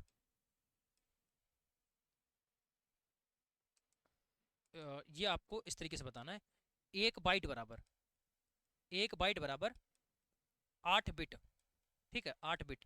बोला गया है यहाँ पर 2 बाइट के बारे में, तो 2 बोला गया है तो इधर 2 से गुणा करवा दीजिए, इधर भी 2 से गुणा हो जाएगी, तो ये हो जाएगा 16 बिट।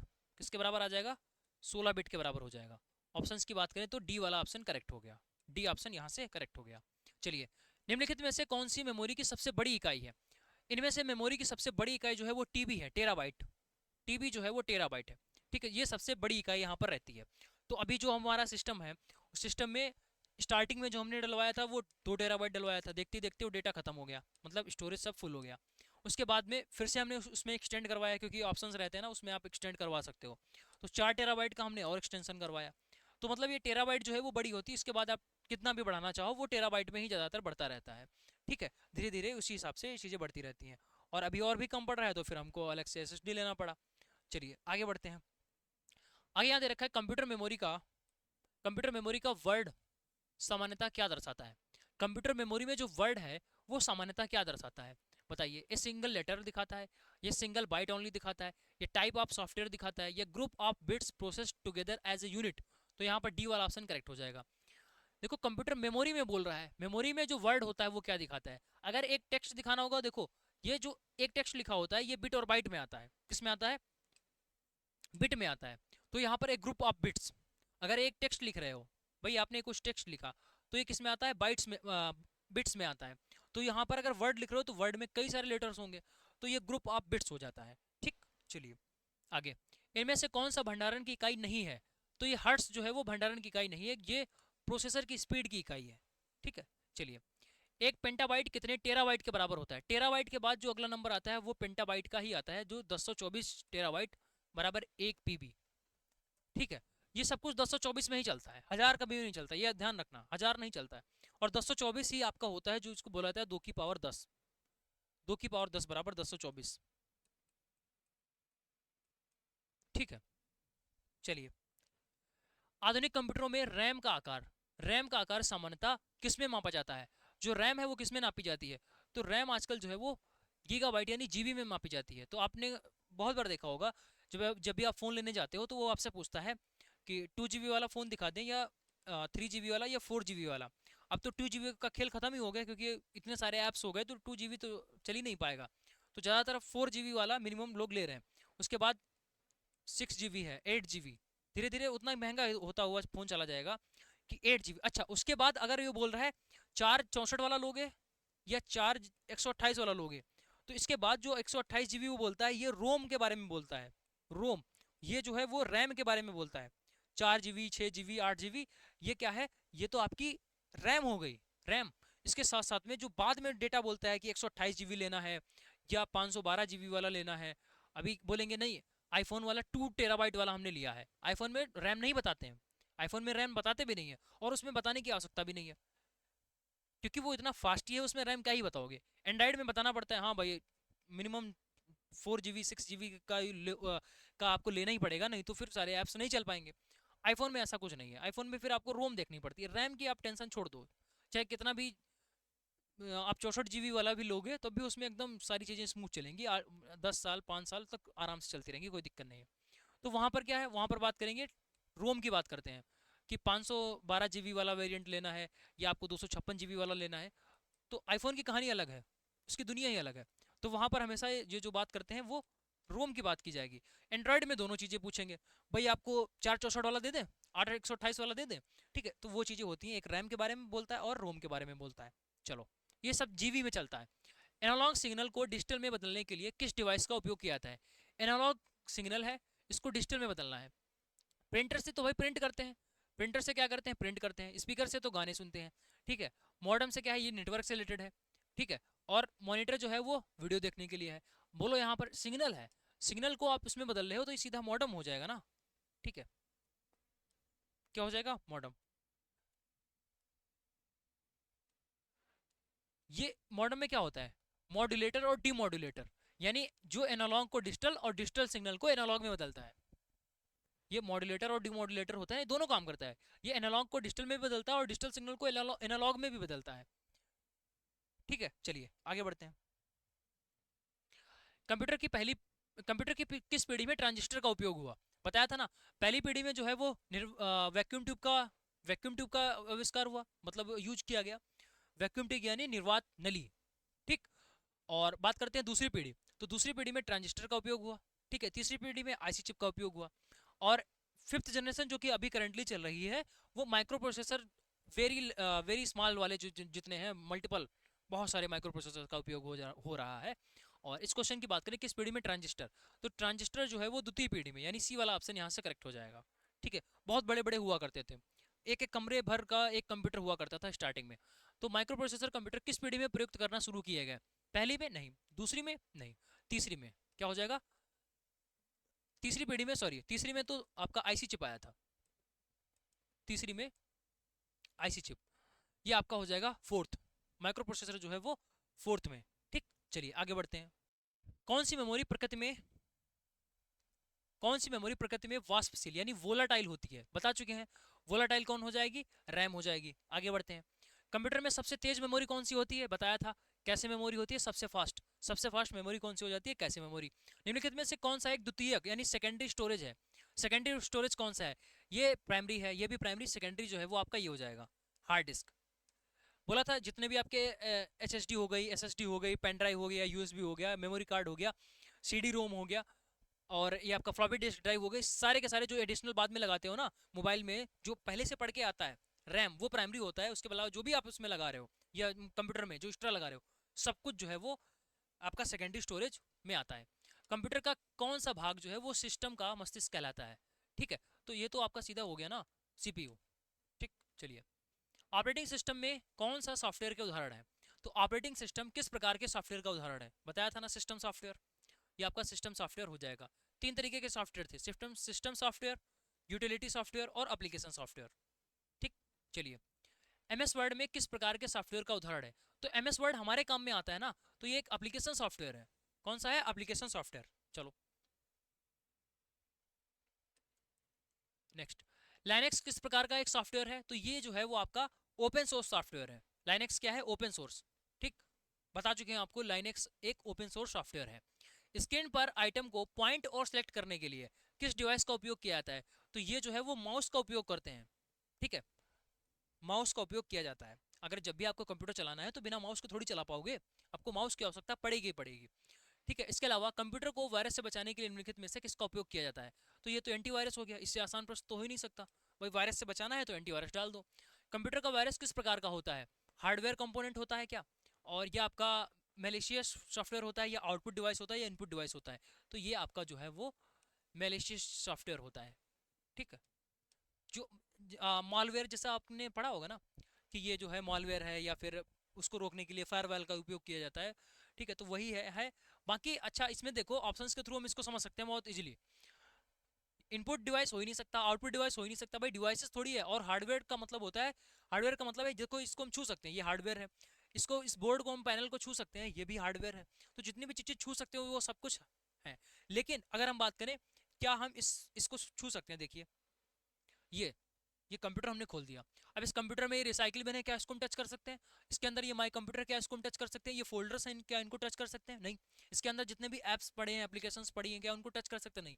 तो वो सारे के सारे सॉफ्टवेयर हो जाएंगे। जिनको हम टच कर सकते हैं वो हार्डवेयर है। पेन है, हार्डवेयर, इसको टच कर सकते हैं। ये आपका जो डिजिटल बोर्ड है, इसको भी टच कर सकते हैं, हार्डवेयर है। इसके अंदर के जितने पार्ट्स हैं उनको भी टच कर सकते हैं, वो सारे के सारे हार्डवेयर हैं। मदरबोर्ड हो गया, एवरीथिंग हार्डवेयर। जो इसके अंदर इंस्टॉल किया गया है, जैसे जैसे आपका ऑपरेटिंग सिस्टम है, ठीक है, उसको भी हम टच नहीं कर सकते हैं। वो आप कंप्यूटर के अंदर की कहानी है। अगर इसमें कोई क्वेश्चन, जैसे सॉफ्ट कॉपी है, जैसे हमने बताया था ये नोट्स है, ये हार्ड कॉपी है, तो हार्ड कॉपी को टच कर सकते हैं। लेकिन अगर इसको हम अभी सॉफ्ट कॉपी में कन्वर्ट कर दें तो हम फिर उसको नहीं टच कर पाएंगे, फिर तो हम कंप्यूटर को टच करेंगे ना। तो ये सॉफ्टवेयर और हार्डवेयर में डिफरेंस हो गया। चलिए नेक्स्ट आगे बढ़ते हैं। अगला दे रखा है, दस्तावेज को प्रिंट करने के लिए निम्नलिखित में से कौन सी डिवाइस का उपयोग किया जाता है? तो स्कैनर का नहीं, स्कैनर से हम कोई भी चीज को स्कैन करते हैं, इसका मतलब है कि हार्ड कॉपी से सॉफ्ट कॉपी में जाते हैं। प्रिंटर का उपयोग करते हैं, किसका? प्रिंटर का। चलिए आगे। किस डिवाइस से हार्ड कॉपी के दस्तावेज को डिजिटल इमेज के रूप में बदला जाता है? यही बात अभी बोल रहे थे, हार्ड कॉपी को या फिर ये बोल दे कि डिजिटल रूप में बदलते हैं, या फिर बोल दे सॉफ्ट कॉपी में बदलते हैं, सॉफ्ट कॉपी। किसी भी हार्ड कॉपी दस्तावेज, हार्ड कॉपी का मतलब ये है जिसको हम टच कर सकते हैं, छू सकते हैं, यानी बुक हो गई, किताब हो गई, आपका आधार कार्ड है, आपकी मार्कशीट है, वो फिजिकली फॉर्मेट में है। जब भी हमें क्या करना होता है, देखो एक चीज ये होती है कि जब भी आप फॉर्म फिल करते हो तो कभी कभी आपको डॉक्यूमेंट्स अपलोड करने होते हैं। तो ओरिजिनल डॉक्यूमेंट्स है आपके पास में, लेकिन उसको अपलोड करना है, यानी पहले हमें वो जो आपके पास में फिजिकल मार्कशीट है उसको वर्चुअल में लेके जाना होगा। तो आप क्या करते हो, फोटो क्लिक करते हो, बट फोटो उतनी अच्छी नहीं आ पाती है।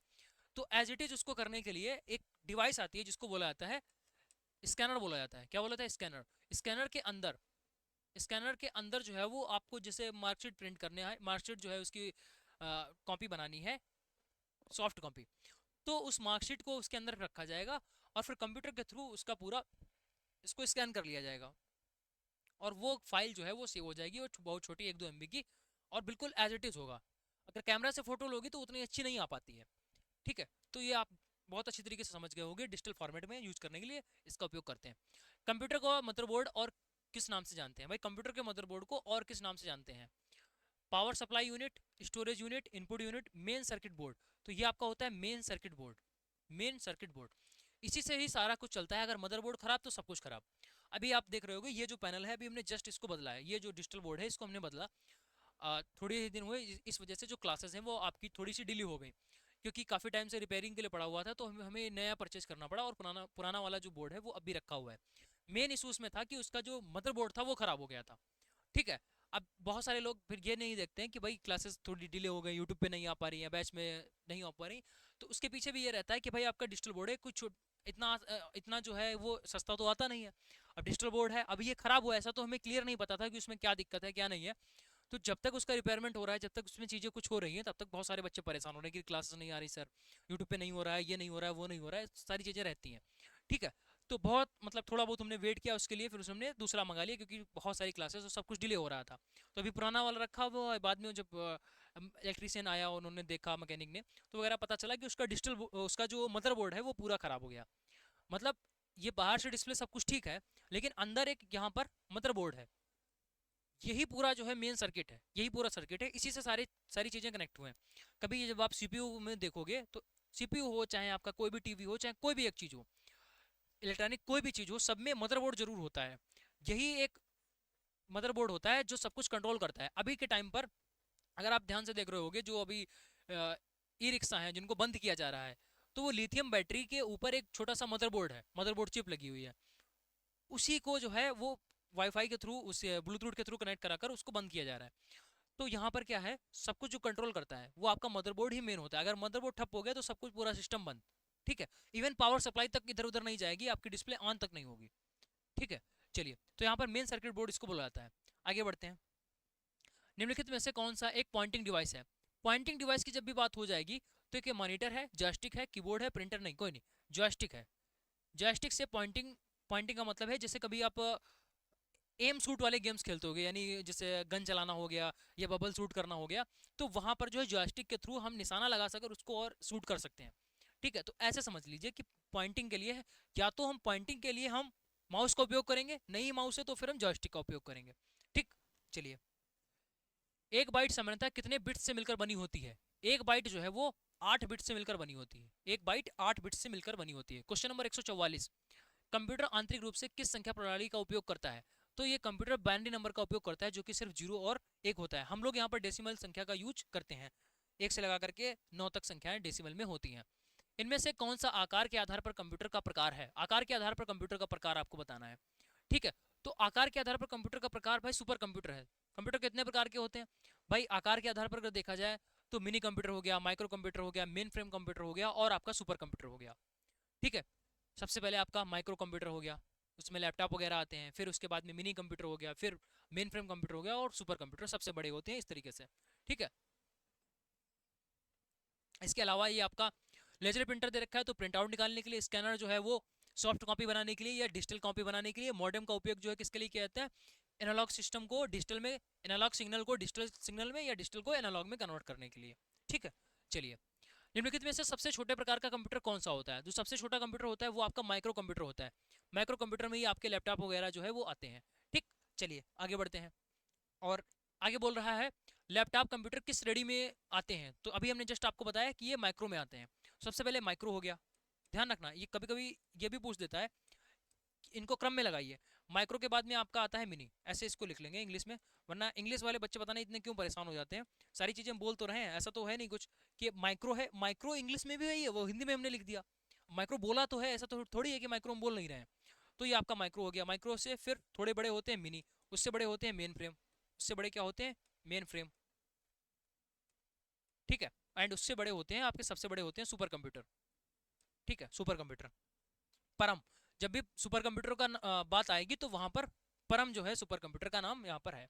ठीक है, आगे बोल रहे हैं बड़े पैमाने पर गणना करने की आवश्यकता वाले वैज्ञानिक अनुसंधान के लिए, यानी वैज्ञानिक अनुसंधान की जब भी बात होगी, जब भी मौसम की भविष्यवाणी करने की बात होगी, और बहुत बड़ी गणनाओं करने की बात होगी, और बहुत बड़े आकार के कंप्यूटरों की बात होगी, अगर इतनी सारी बात हो रही है तो वहां पर हमेशा सुपर कंप्यूटर का काम होगा। ठीक है, बाकी सारे कंप्यूटर की बात नहीं होगी। चलिए, निम्नलिखित में से कौन सा हार्डवेयर को सबसे अच्छी तरीके से कौन परिभाषित करता है? इस सेट ऑफ इंस्ट्रक्शन, तो सेट ऑफ इंस्ट्रक्शन इसको क्या बोलते हैं? ठीक है, set of instructions, the physical part of a computer, एक computer program, a type of virus. ठीक है, तो यहाँ पर जो है वो बी ऑप्शन करेक्ट हो जाएगा, फिजिकल पार्ट ऑफ कंप्यूटर, यानी फिजिकल यानी कि जिसको आप टच कर सकते हो। तो यहाँ पर बोला गया था हार्डवेयर, तो हार्डवेयर का मतलब क्या हो जाएगा? Physical part of the computer. तो ए सेट ऑफ इंस्ट्रक्शन ये क्या होता है? निर्देशों का जो एक समूह होता है, इसको बोलते हैं प्रोग्राम। इसको क्या बोलते हैं? प्रोग्राम। पूछा जाता है प्रोग्राम क्या होता है? ए सेट ऑफ इंस्ट्रक्शन, तो इंस्ट्रक्शन का जो समूह है उसको बोलते हैं प्रोग्राम। चलिए, क्वेश्चन नंबर 150 पर हम लोग पहुंच चुके हैं और लास्ट के 50 क्वेश्चंस बचे हुए हैं। आप देखो कि सिर्फ हम क्वेश्चन नहीं डिस्कस कर रहे हैं, जबकि हमने बोला था कि हम सिर्फ और सिर्फ 200 क्वेश्चंस यहाँ पर करने वाले हैं बैक टू बैक फटाफट, बट हमें लगा कि हाँ आपको बताना चाहिए तो हम चीज़ों को और कर रहे हैं एक्स्ट्रा। तो ये जो है कहने के लिए 200 क्वेश्चन है, बट ये आपके लगभग 300 से 350 क्वेश्चन जो बन रहे हैं, जरूर आप इनको कर लेना 1 से 2 बार, आपका कंप्यूटर में काम बन जाएगा। ठीक है, निम्नलिखित में से कौन सा एक सॉफ्टवेयर क्या है जो, अच्छा सॉफ्टवेयर को अच्छी तरीके से कौन डिफाइन करता है? अभी देख रहे हो ना, ये जो क्वेश्चन आ रहे हैं इनको हम ऑलरेडी एक्सप्लेन कर चुके हैं, अब ये दोबारा से आ रहे हैं, इसका मतलब है यहीं पर ही आपका रिवीजन हो गया। तो सॉफ्टवेयर का मतलब क्या होता है? A physical part of computer नहीं, ये तो हार्डवेयर होता है। A type of a keyboard, ठीक है, a type of a monitor, a set of instruction that tell the computer what to do, बिल्कुल सही। ए सेट ऑफ इंस्ट्रक्शन, निर्देशों का वह समूह जो हमें बताता है यानी कंप्यूटर को क्या करना है। ठीक है, इन निर्देशों का समूह जो बताता है कि कंप्यूटर को क्या करना चाहिए, वो आपका होता है सॉफ्टवेयर। जैसे अगर MS एक्सेल का सॉफ्टवेयर है तो वो ये बताएगा कि आपको टेबल बनानी है। ठीक है, ऐसे ही और भी जितने आपके एप्लीकेशंस हैं, एप्लीकेशन सॉफ्टवेयर्स हैं, वो क्या करते हैं? Set of instruction that tell the computer what to do. ठीक है, चलिए, चलो भाई आगे बढ़ने से पहले हम आपको बता दें कि अगर नॉन टेक्निकल की वजह से आपका सिलेक्शन रुक जा रहा है और आपको नॉन टेक्निकल एक बार सीरियस तरीके से पढ़ना है, तो आप डेफिनेटली हमारे नॉन टेक्निकल बैच से जुड़ जाइए। प्ले स्टोर पे जाइए, एजुकेशन मसाला एप्लीकेशन को डाउनलोड करिए, जहां से आपको इस तरीके का एक शानदार कंटेंट देखने को मिलेगा, जहां पर आपको क्लास नोट PDF प्रोवाइड किए जाएंगे, GS, कंप्यूटर, मैथ्स, रीजनिंग, ये सारी क्लासेस भी आपको प्रोवाइड की जाएंगी। और वैलिडिटी भी आपको इतनी दी जाएगी भाई, 1.5 साल की वैलिडिटी है, जिसमें आप कंप्लीट आराम से सारे सिलेबस को 2 से 3 बार तक कवर कर सकते हो। नॉन टेक्निकल में अगर आपने एक बार सिलेबस को कवर कर लिया और एक बार रिवीजन कर लिया, उसके बाद में आपको ज़्यादा दिमाग नहीं लगाना पड़ेगा, आपका जो स्कोर है वो एग्जाम में अपने आप जस्ट डबल हो जाएगा। ये बात आप लिख कर ले लीजिएगा, क्योंकि इसमें लिमिटेड कंटेंट ही पूछा जाता है और उसको हमने डीप एनालिसिस करने के बाद में हम यहाँ पर इस बैच को अनाउंस कर रहे हैं। प्ले स्टोर पे जाइए, एजुकेशन मसाला एप्लीकेशन को डाउनलोड कर लीजिएगा। अभी अगर आप इस बैच में इनरोल होते हो तो जितने आगे आने वाले एग्जाम्स हैं उन सभी में आप बढ़िया परफॉर्म करोगे। अब ये लेकर अगर आप बैठ गए कि भाई अब जब नोटिफिकेशन आएगा तब हम बैच परचेज करेंगे, तो भाई मेरे उस टाइम पर उस जब भी नोटिफिकेशन आने के बाद में टाइम उतना नहीं होता है कि आप प्रिपरेशन भी कर लो, टेक्निकल भी पढ़ लो, नॉन टेक्निकल भी पढ़ लो, रिवीजन भी कर लो, टेस्ट सीरीज भी दे लो, सब कुछ पॉसिबल नहीं हो पाता है। तो जब आपका नोटिफिकेशन आए तब तक आपका पूरा सिलेबस कंप्लीट हो जाना चाहिए। उस टाइम आपको सिर्फ रिवीजन करना है और टेस्ट देने हैं। अगर इस लेवल पर आप पहुंच गए और आपका सिलेक्शन ना हो, फिर आप आकर हमसे मिल लेना। बस सब लोग ये गलती यही करते हैं कि नोटिफिकेशन आएगा, पढ़ेंगे, उसके बाद में हो जाएगा। अरे कैसे हो जाएगा भाई? हमने ग्राउंड लेवल पर बैठकर, को बहुत 10-20 साल 50 साल पहले की बात नहीं है, हम भी इस टाइम पर बैठकर जो है 2 से 3 सालों में ही हमने बहुत सारे सिलेक्शन यहाँ पर लिए हैं। अभी तो आप पैरामेडिकल में कितना ही कंपटीशन देखते होगे। कभी आप एसएससी की फील्ड में आइए, कभी आप अदर एग्जामिनेशन में बैठोगे तो आपको पता चलेगा कंपटीशन क्या होता है, किस तरीके से तैयारी होती है। ऐसा थोड़ी होता है नोटिफिकेशन आया पढ़े और हो गया, ऐसा कुछ नहीं होता है। वो सब होता होगा, पहले होता होगा, लेकिन आज की डेट में नहीं है। ठीक है, तो ये एक बैच है जिसमें आप एनरोल कर सकते हो। अभी आपके पास में प्रॉपर टाइम है, आराम से इसको पढ़िएगा। जो भी डाउट है उसके लिए आपको ये नंबर प्रोवाइड किया गया है, यहाँ से आप कॉल कर सकते हो। लैब टेक्नीशियन वालों के लिए स्पेशल है, जहाँ पर आपको टेक्निकल क्लासेस और नॉन टेक्निकल क्लासेस दोनों मिल जाएंगी। और डाउट के लिए आपके पास में नंबर अवेलेबल ही कराया गया है। प्ले स्टोर पे एजुकेशन मसाला एप्लीकेशन, ये हमारा एप्लीकेशन है जहां पर आपको ये दोनों बैचेस मिल जाएंगे, ये सिलेक्शन बैच और ये हमारा नॉन टेक्निकल बैच। ठीक है, ये सिलेक्शन बैच में आपको सारी चीजें मिल रही हैं और इतनी कम फीस पर इंडिया का कोई भी चैनल आपको इस लेवल का कंटेंट तो प्रोवाइड ही नहीं कर पाएगा। जहां पर आपको technical non technical test series, भाई टेस्ट सीरीज तक के लोग अलग अलग पैसे चार्ज कर रहे हैं। यहाँ तक कि जो आपको नोट्स देंगे उसको भी आप डाउनलोड नहीं कर सकोगे, सिर्फ फोन में ही देखो। कब तक फोन में आप पढ़ोगे? 10 मिनट 20 मिनट में, और ज्यादा से ज्यादा हम बात करें 2 घंटे में आपकी आंखें थक जाएंगी, नींद लगने लगेगी, इंटरेस्ट खत्म हो जाएगा। हम आपको सुविधा देते हैं कि आप ई बुक्स डाउनलोड कर लीजिए, क्योंकि हमें पता है, क्योंकि हम पढ़ रहे हैं। अब वो जो टीचर हैं पता नहीं कब से पढ़े हैं, सीनियर टीचर है, मानते हैं बात, लेकिन वो उस टाइम का कंपटीशन और इस टाइम का सब चीज अलग हो गई है। आप उतनी देर फोन में नहीं पढ़ सकते, रियलिटी हम भी जानते हैं, सब जानते हैं। और फिर भी लोग ऐसा नहीं करते हैं, उसमें डाउनलोड नहीं करने का सिस्टम है कि कंटेंट ये हो जाएगा वो हो जाएगा, कुछ नहीं भाई। सब कुछ अवेलेबल है, सब कुछ हर जगह अवेलेबल है। ठीक है, ज्ञान बांटने से ही बढ़ता है। तो हम क्या करते हैं भाई, आपको दे रहे हैं, आराम से दे रहे हैं कि आप इसको डाउनलोड करिए, प्रिंट करिए और बेहतरीन तरीके से पढ़िए। ये भी नहीं है कि जो भी हम प्रोवाइड कर रहे हैं आपको वो बहुत बेकार और घटिया जैसा हो। इसको आप प्रिंट कर लोगे। अभी ये तो हम एमसीक्यू के क्वेश्चंस हैं, जब हम थ्योरी वाले क्वेश्चंस करवाते हैं, एक एक चीज इतनी शानदार तरीके से लिखी होती है, कलरफुल फॉर्मेट में, सब कुछ जब आप पढ़ो तो आपको अच्छा लगे। और बाकी टीचर्स क्या कर रहे हैं? बाकी टीचर्स कर रहे हैं कि भाई हम इसको फोन में डाउनलोड करने का ऑप्शन देंगे, बाहर नहीं कर पाओगे, प्रिंट नहीं कर पाओगे। अरे भाई फोन में कब तक हम पढ़ेंगे उसको? 2 मिनट 5 मिनट, अरे चलो ठीक है हम 2 घंटे पढ़ लेंगे। 2 घंटे के बाद में आंखों में तो दर्द होगा, उसके बाद थकान आएगी, उसके बाद मन ही नहीं करेगा, बस हो गई पढ़ाई तो कैसे होगी? अब वो ये चीज फेस करे तब जाकर समझे ना। हमने फेस करी तो हम आपको उस टाइप का कंटेंट और उस टाइप की चीजें प्रोवाइड कर रहे हैं, जो बात आप लोग समझ नहीं रहे हो। ठीक है, चलिए अब टाइम ना वेस्ट करते हुए फिर हम बाकी के जो 50 क्वेश्चन है उसको भी हम लोग फिनिश कर लेते हैं। देन उसके बाद में फिर हम इस क्लास को ओवर करते हैं। चलिए, क्वेश्चन नंबर हम लोग 51 पर पहुंच चुके थे, 151 पर। ठीक है, चलिए आगे बढ़ते हैं। देखो आपके भले के लिए बोल रहा हूँ, जैसा आपको समझ में आए। अगर आप सीरियस हो एग्जामिनेशन के लिए तो फिर अच्छी बात है, इस चैनल से जुड़े रहिएगा। अगर आप सीरियस नहीं हो कि हाँ भाई अगले साल फिर अगले साल और ऐसे ऐसे करते रहेंगे और टाइम वेस्ट होता चला जाएगा, तो फिर आप अपना समझ लीजिए। देखिएगा, जब सीपीयू डाटा प्रोसेस करता है तब कौन सा डिवाइस अस्थायी भंडारण प्रदान करता है? अस्थायी, अस्थायी के लिए हमने क्या बोला? अस्थायी के लिए हमने यहाँ पर बोला था रैम है या रोम है। तो अस्थायी का मतलब आपका हो जाएगा, ये होता है टेम्परेरी, और टेम्परेरी में हमेशा जो है वो रैम आता है, टेम्परेरी में रैम आता है। चलो आगे बढ़ते हैं। अगला क्वेश्चन दे रखा है कीबोर्ड शॉर्टकट कंट्रोल प्लस सी कर चुके हैं हम लोग। ये कॉपी के लिए होता है control plus C. Control plus V किसके लिए होता है? पेस्ट के लिए होता है। चलिए, कंट्रोल प्लस एस किसके लिए होता है? सेव के लिए होता है। ठीक है, और कंट्रोल प्लस पी जो है वो प्रिंट करने के लिए होता है। पेस्ट नहीं लगाएंगे, गलत हो जाएगा। कंट्रोल जेड जो होता है वो अंडू के लिए होता है। कंट्रोल प्लस वाई जो है वो रीडू के लिए होता है। कंप्यूटर को इंटरनेट से जोड़ने के लिए निम्नलिखित में से किसका उपयोग किया जाता है? तो यहाँ पर भाई सीधा समझ में आ रहा है, मॉडेम का। किसका? मॉडेम का। स्कैनर का अलग यूज ये है, मॉनिटर का अलग है, प्रिंटर से प्रिंट करते हैं। ठीक है, निम्नलिखित में से कौन सा एक वेब ब्राउजर है? तो वेब ब्राउजर कौन है? Google Chrome. भाई गूगल क्रोम ही तो जहां से हम वेब पेजेस को एक्सेस करते हैं। कोई भी वेबसाइट हो गई, वेब पेज हो गए, उसको एक्सेस किससे करते हैं?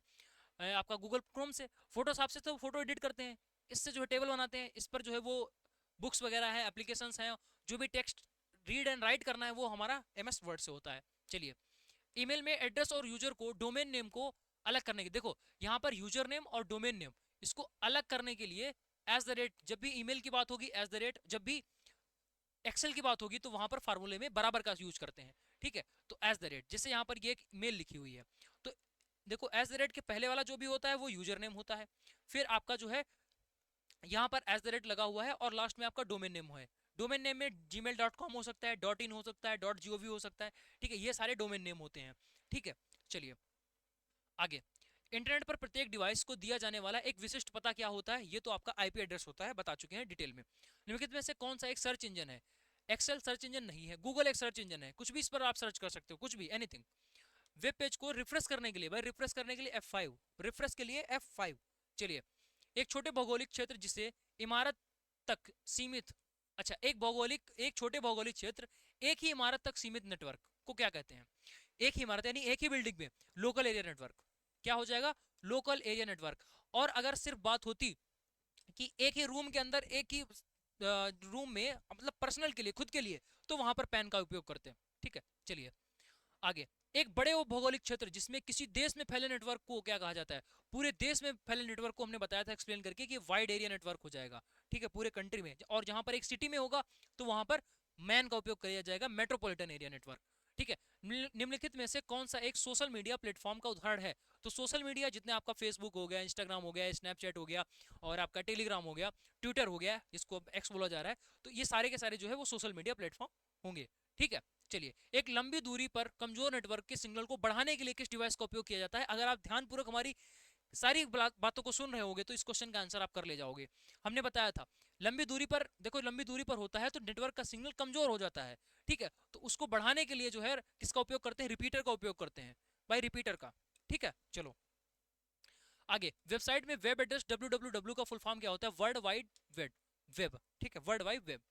नेटवर्क तक नेटवर्क तक अनअधिकृत पहुंच को रोकने के लिए, भाई नेटवर्क तक अनअधिकृत पहुंच को रोकने के लिए निम्नलिखित में से किसका उपयोग किया जाता है? तो यहाँ पर फायरवॉल का उपयोग करते हैं। फायरवॉल का मतलब है ये है कि जैसे अगर आपके घर में चोर पहुंच रहे हैं तो आपने दीवार खड़ी कर दी। ठीक है, तो इंटरनेट पर जो है वो अगर आप कोई जो बाहर वाला पर्सन है वो एक्सेस कर ले रहा है, ठीक है, तो उसको रोकने के लिए फायरवॉल का उपयोग किया जाता है। ठीक है, चलिए। Unauthorised access, unauthorised access. ठीक है, अगर किसी को आप दे रहे हो, जैसे हमारा क्या हुआ था, जैसे सिस्टम गड़बड़ हो गया या हमें कुछ इसकी ट्रेनिंग लेनी है, इस डिजिटल बोर्ड में सिस्टम की ट्रेनिंग लेनी है, कुछ भी हमें गड़बड़ हो गया, हमें अपडेट करवाना है, तो सीधा जब भी हम इंजीनियर है उसको कांटेक्ट करते हैं तो सीधा वो हमारे पास से एक्सेस ले लेता है। हम उसको अपनी मर्जी से एक्सेस दे रहे हैं, तो क्या करता है वो, कहाँ बैठा है भाई, दिल्ली में है या मुंबई में है, कहीं भी है, तो वहां से हमारे कंप्यूटर को एक्सेस कर लेता है और जो भी उसमें इसमें सुधार करने होते हैं, अपडेट करना होता है, सब कुछ करना होता है, वो वहीं बैठे बैठे पूरा इसमें सिस्टम में चेंज कर देता है। उसको यहाँ आने की नीड नहीं होती है। तब हम क्या करते हैं, अपनी मर्जी से इसका एक्सेस उसको दे रहे हैं, तब तो ठीक है। लेकिन अगर कोई क्या हो जाए, अनऑथराइज एक्सेस आ रहा है, तो उसको रोकने के लिए फायरवॉल का उपयोग करते हैं। ठीक है, चलिए। क्लाउड कंप्यूटिंग जो है वो किसे संदर्भित करता है? क्लाउड कंप्यूटिंग मतलब अपने डाटा को इंटरनेट पे अपलोड करना। जैसे क्लाउड कंप्यूटिंग में आपका आता है ड्राइव। जब भी जैसे अपने मेमोरी कार्ड में चीज़ें फुल हो गई या मोबाइल फॉर्मेट हो जाता है तो अक्सर लोग क्या करते हैं, ड्राइव पर अपनी फोटोज वीडियोस वगैरह अपलोड कर देते हैं, तो डेटा हमेशा के लिए उसमें सेव रहता है। 15 GB का आपको फ्री स्पेस मिलता है, उससे ज़्यादा अगर आपको चाहिए तो फिर परचेज करना होता है। ठीक है, तो वो एक प्रकार का क्लाउड स्टोरेज है। तो वही चीज़ यहाँ पर पूछ रहा है, क्लाउड कंप्यूटिंग किसे संदर्भित करता है? Storing and accessing data over the internet. ठीक है, स्टोरिंग डेटा ओनली है लोकल डिस्क ड्राइव, नहीं लोकल पर नहीं होता है। ए टाइप ऑफ वायरस, नहीं वायरस नहीं है। ए टाइप ऑफ प्रिंटर, नहीं, गलत। तो ये आपका होता है storing and accessing data over the internet. ठीक है, चलिए। निम्नलिखित में से कौन सा एक वैध ईमेल सेवा प्रदान करता है? वैलिड ईमेल सेवा कौन प्रदान करता है? ये प्रदान करता नहीं, जीमेल। जीमेल जो है वो एक इंटरनेट सुविधा जो है वो प्रदान करता है। चलिए। कौन सी टोपोलॉजी सभी नेटवर्क डिवाइसों में एक केंद्रीय हब से जुड़ी होती है? केंद्रीय हब से कौन सी जुड़ी होती है? स्टार, हमेशा ध्यान रखना। स्टार टोपोलॉजी जो है वो केंद्रीय हब से जुड़ी होती है, बीच में आपका केंद्रीय मतलब सेंट्रल हब होता है।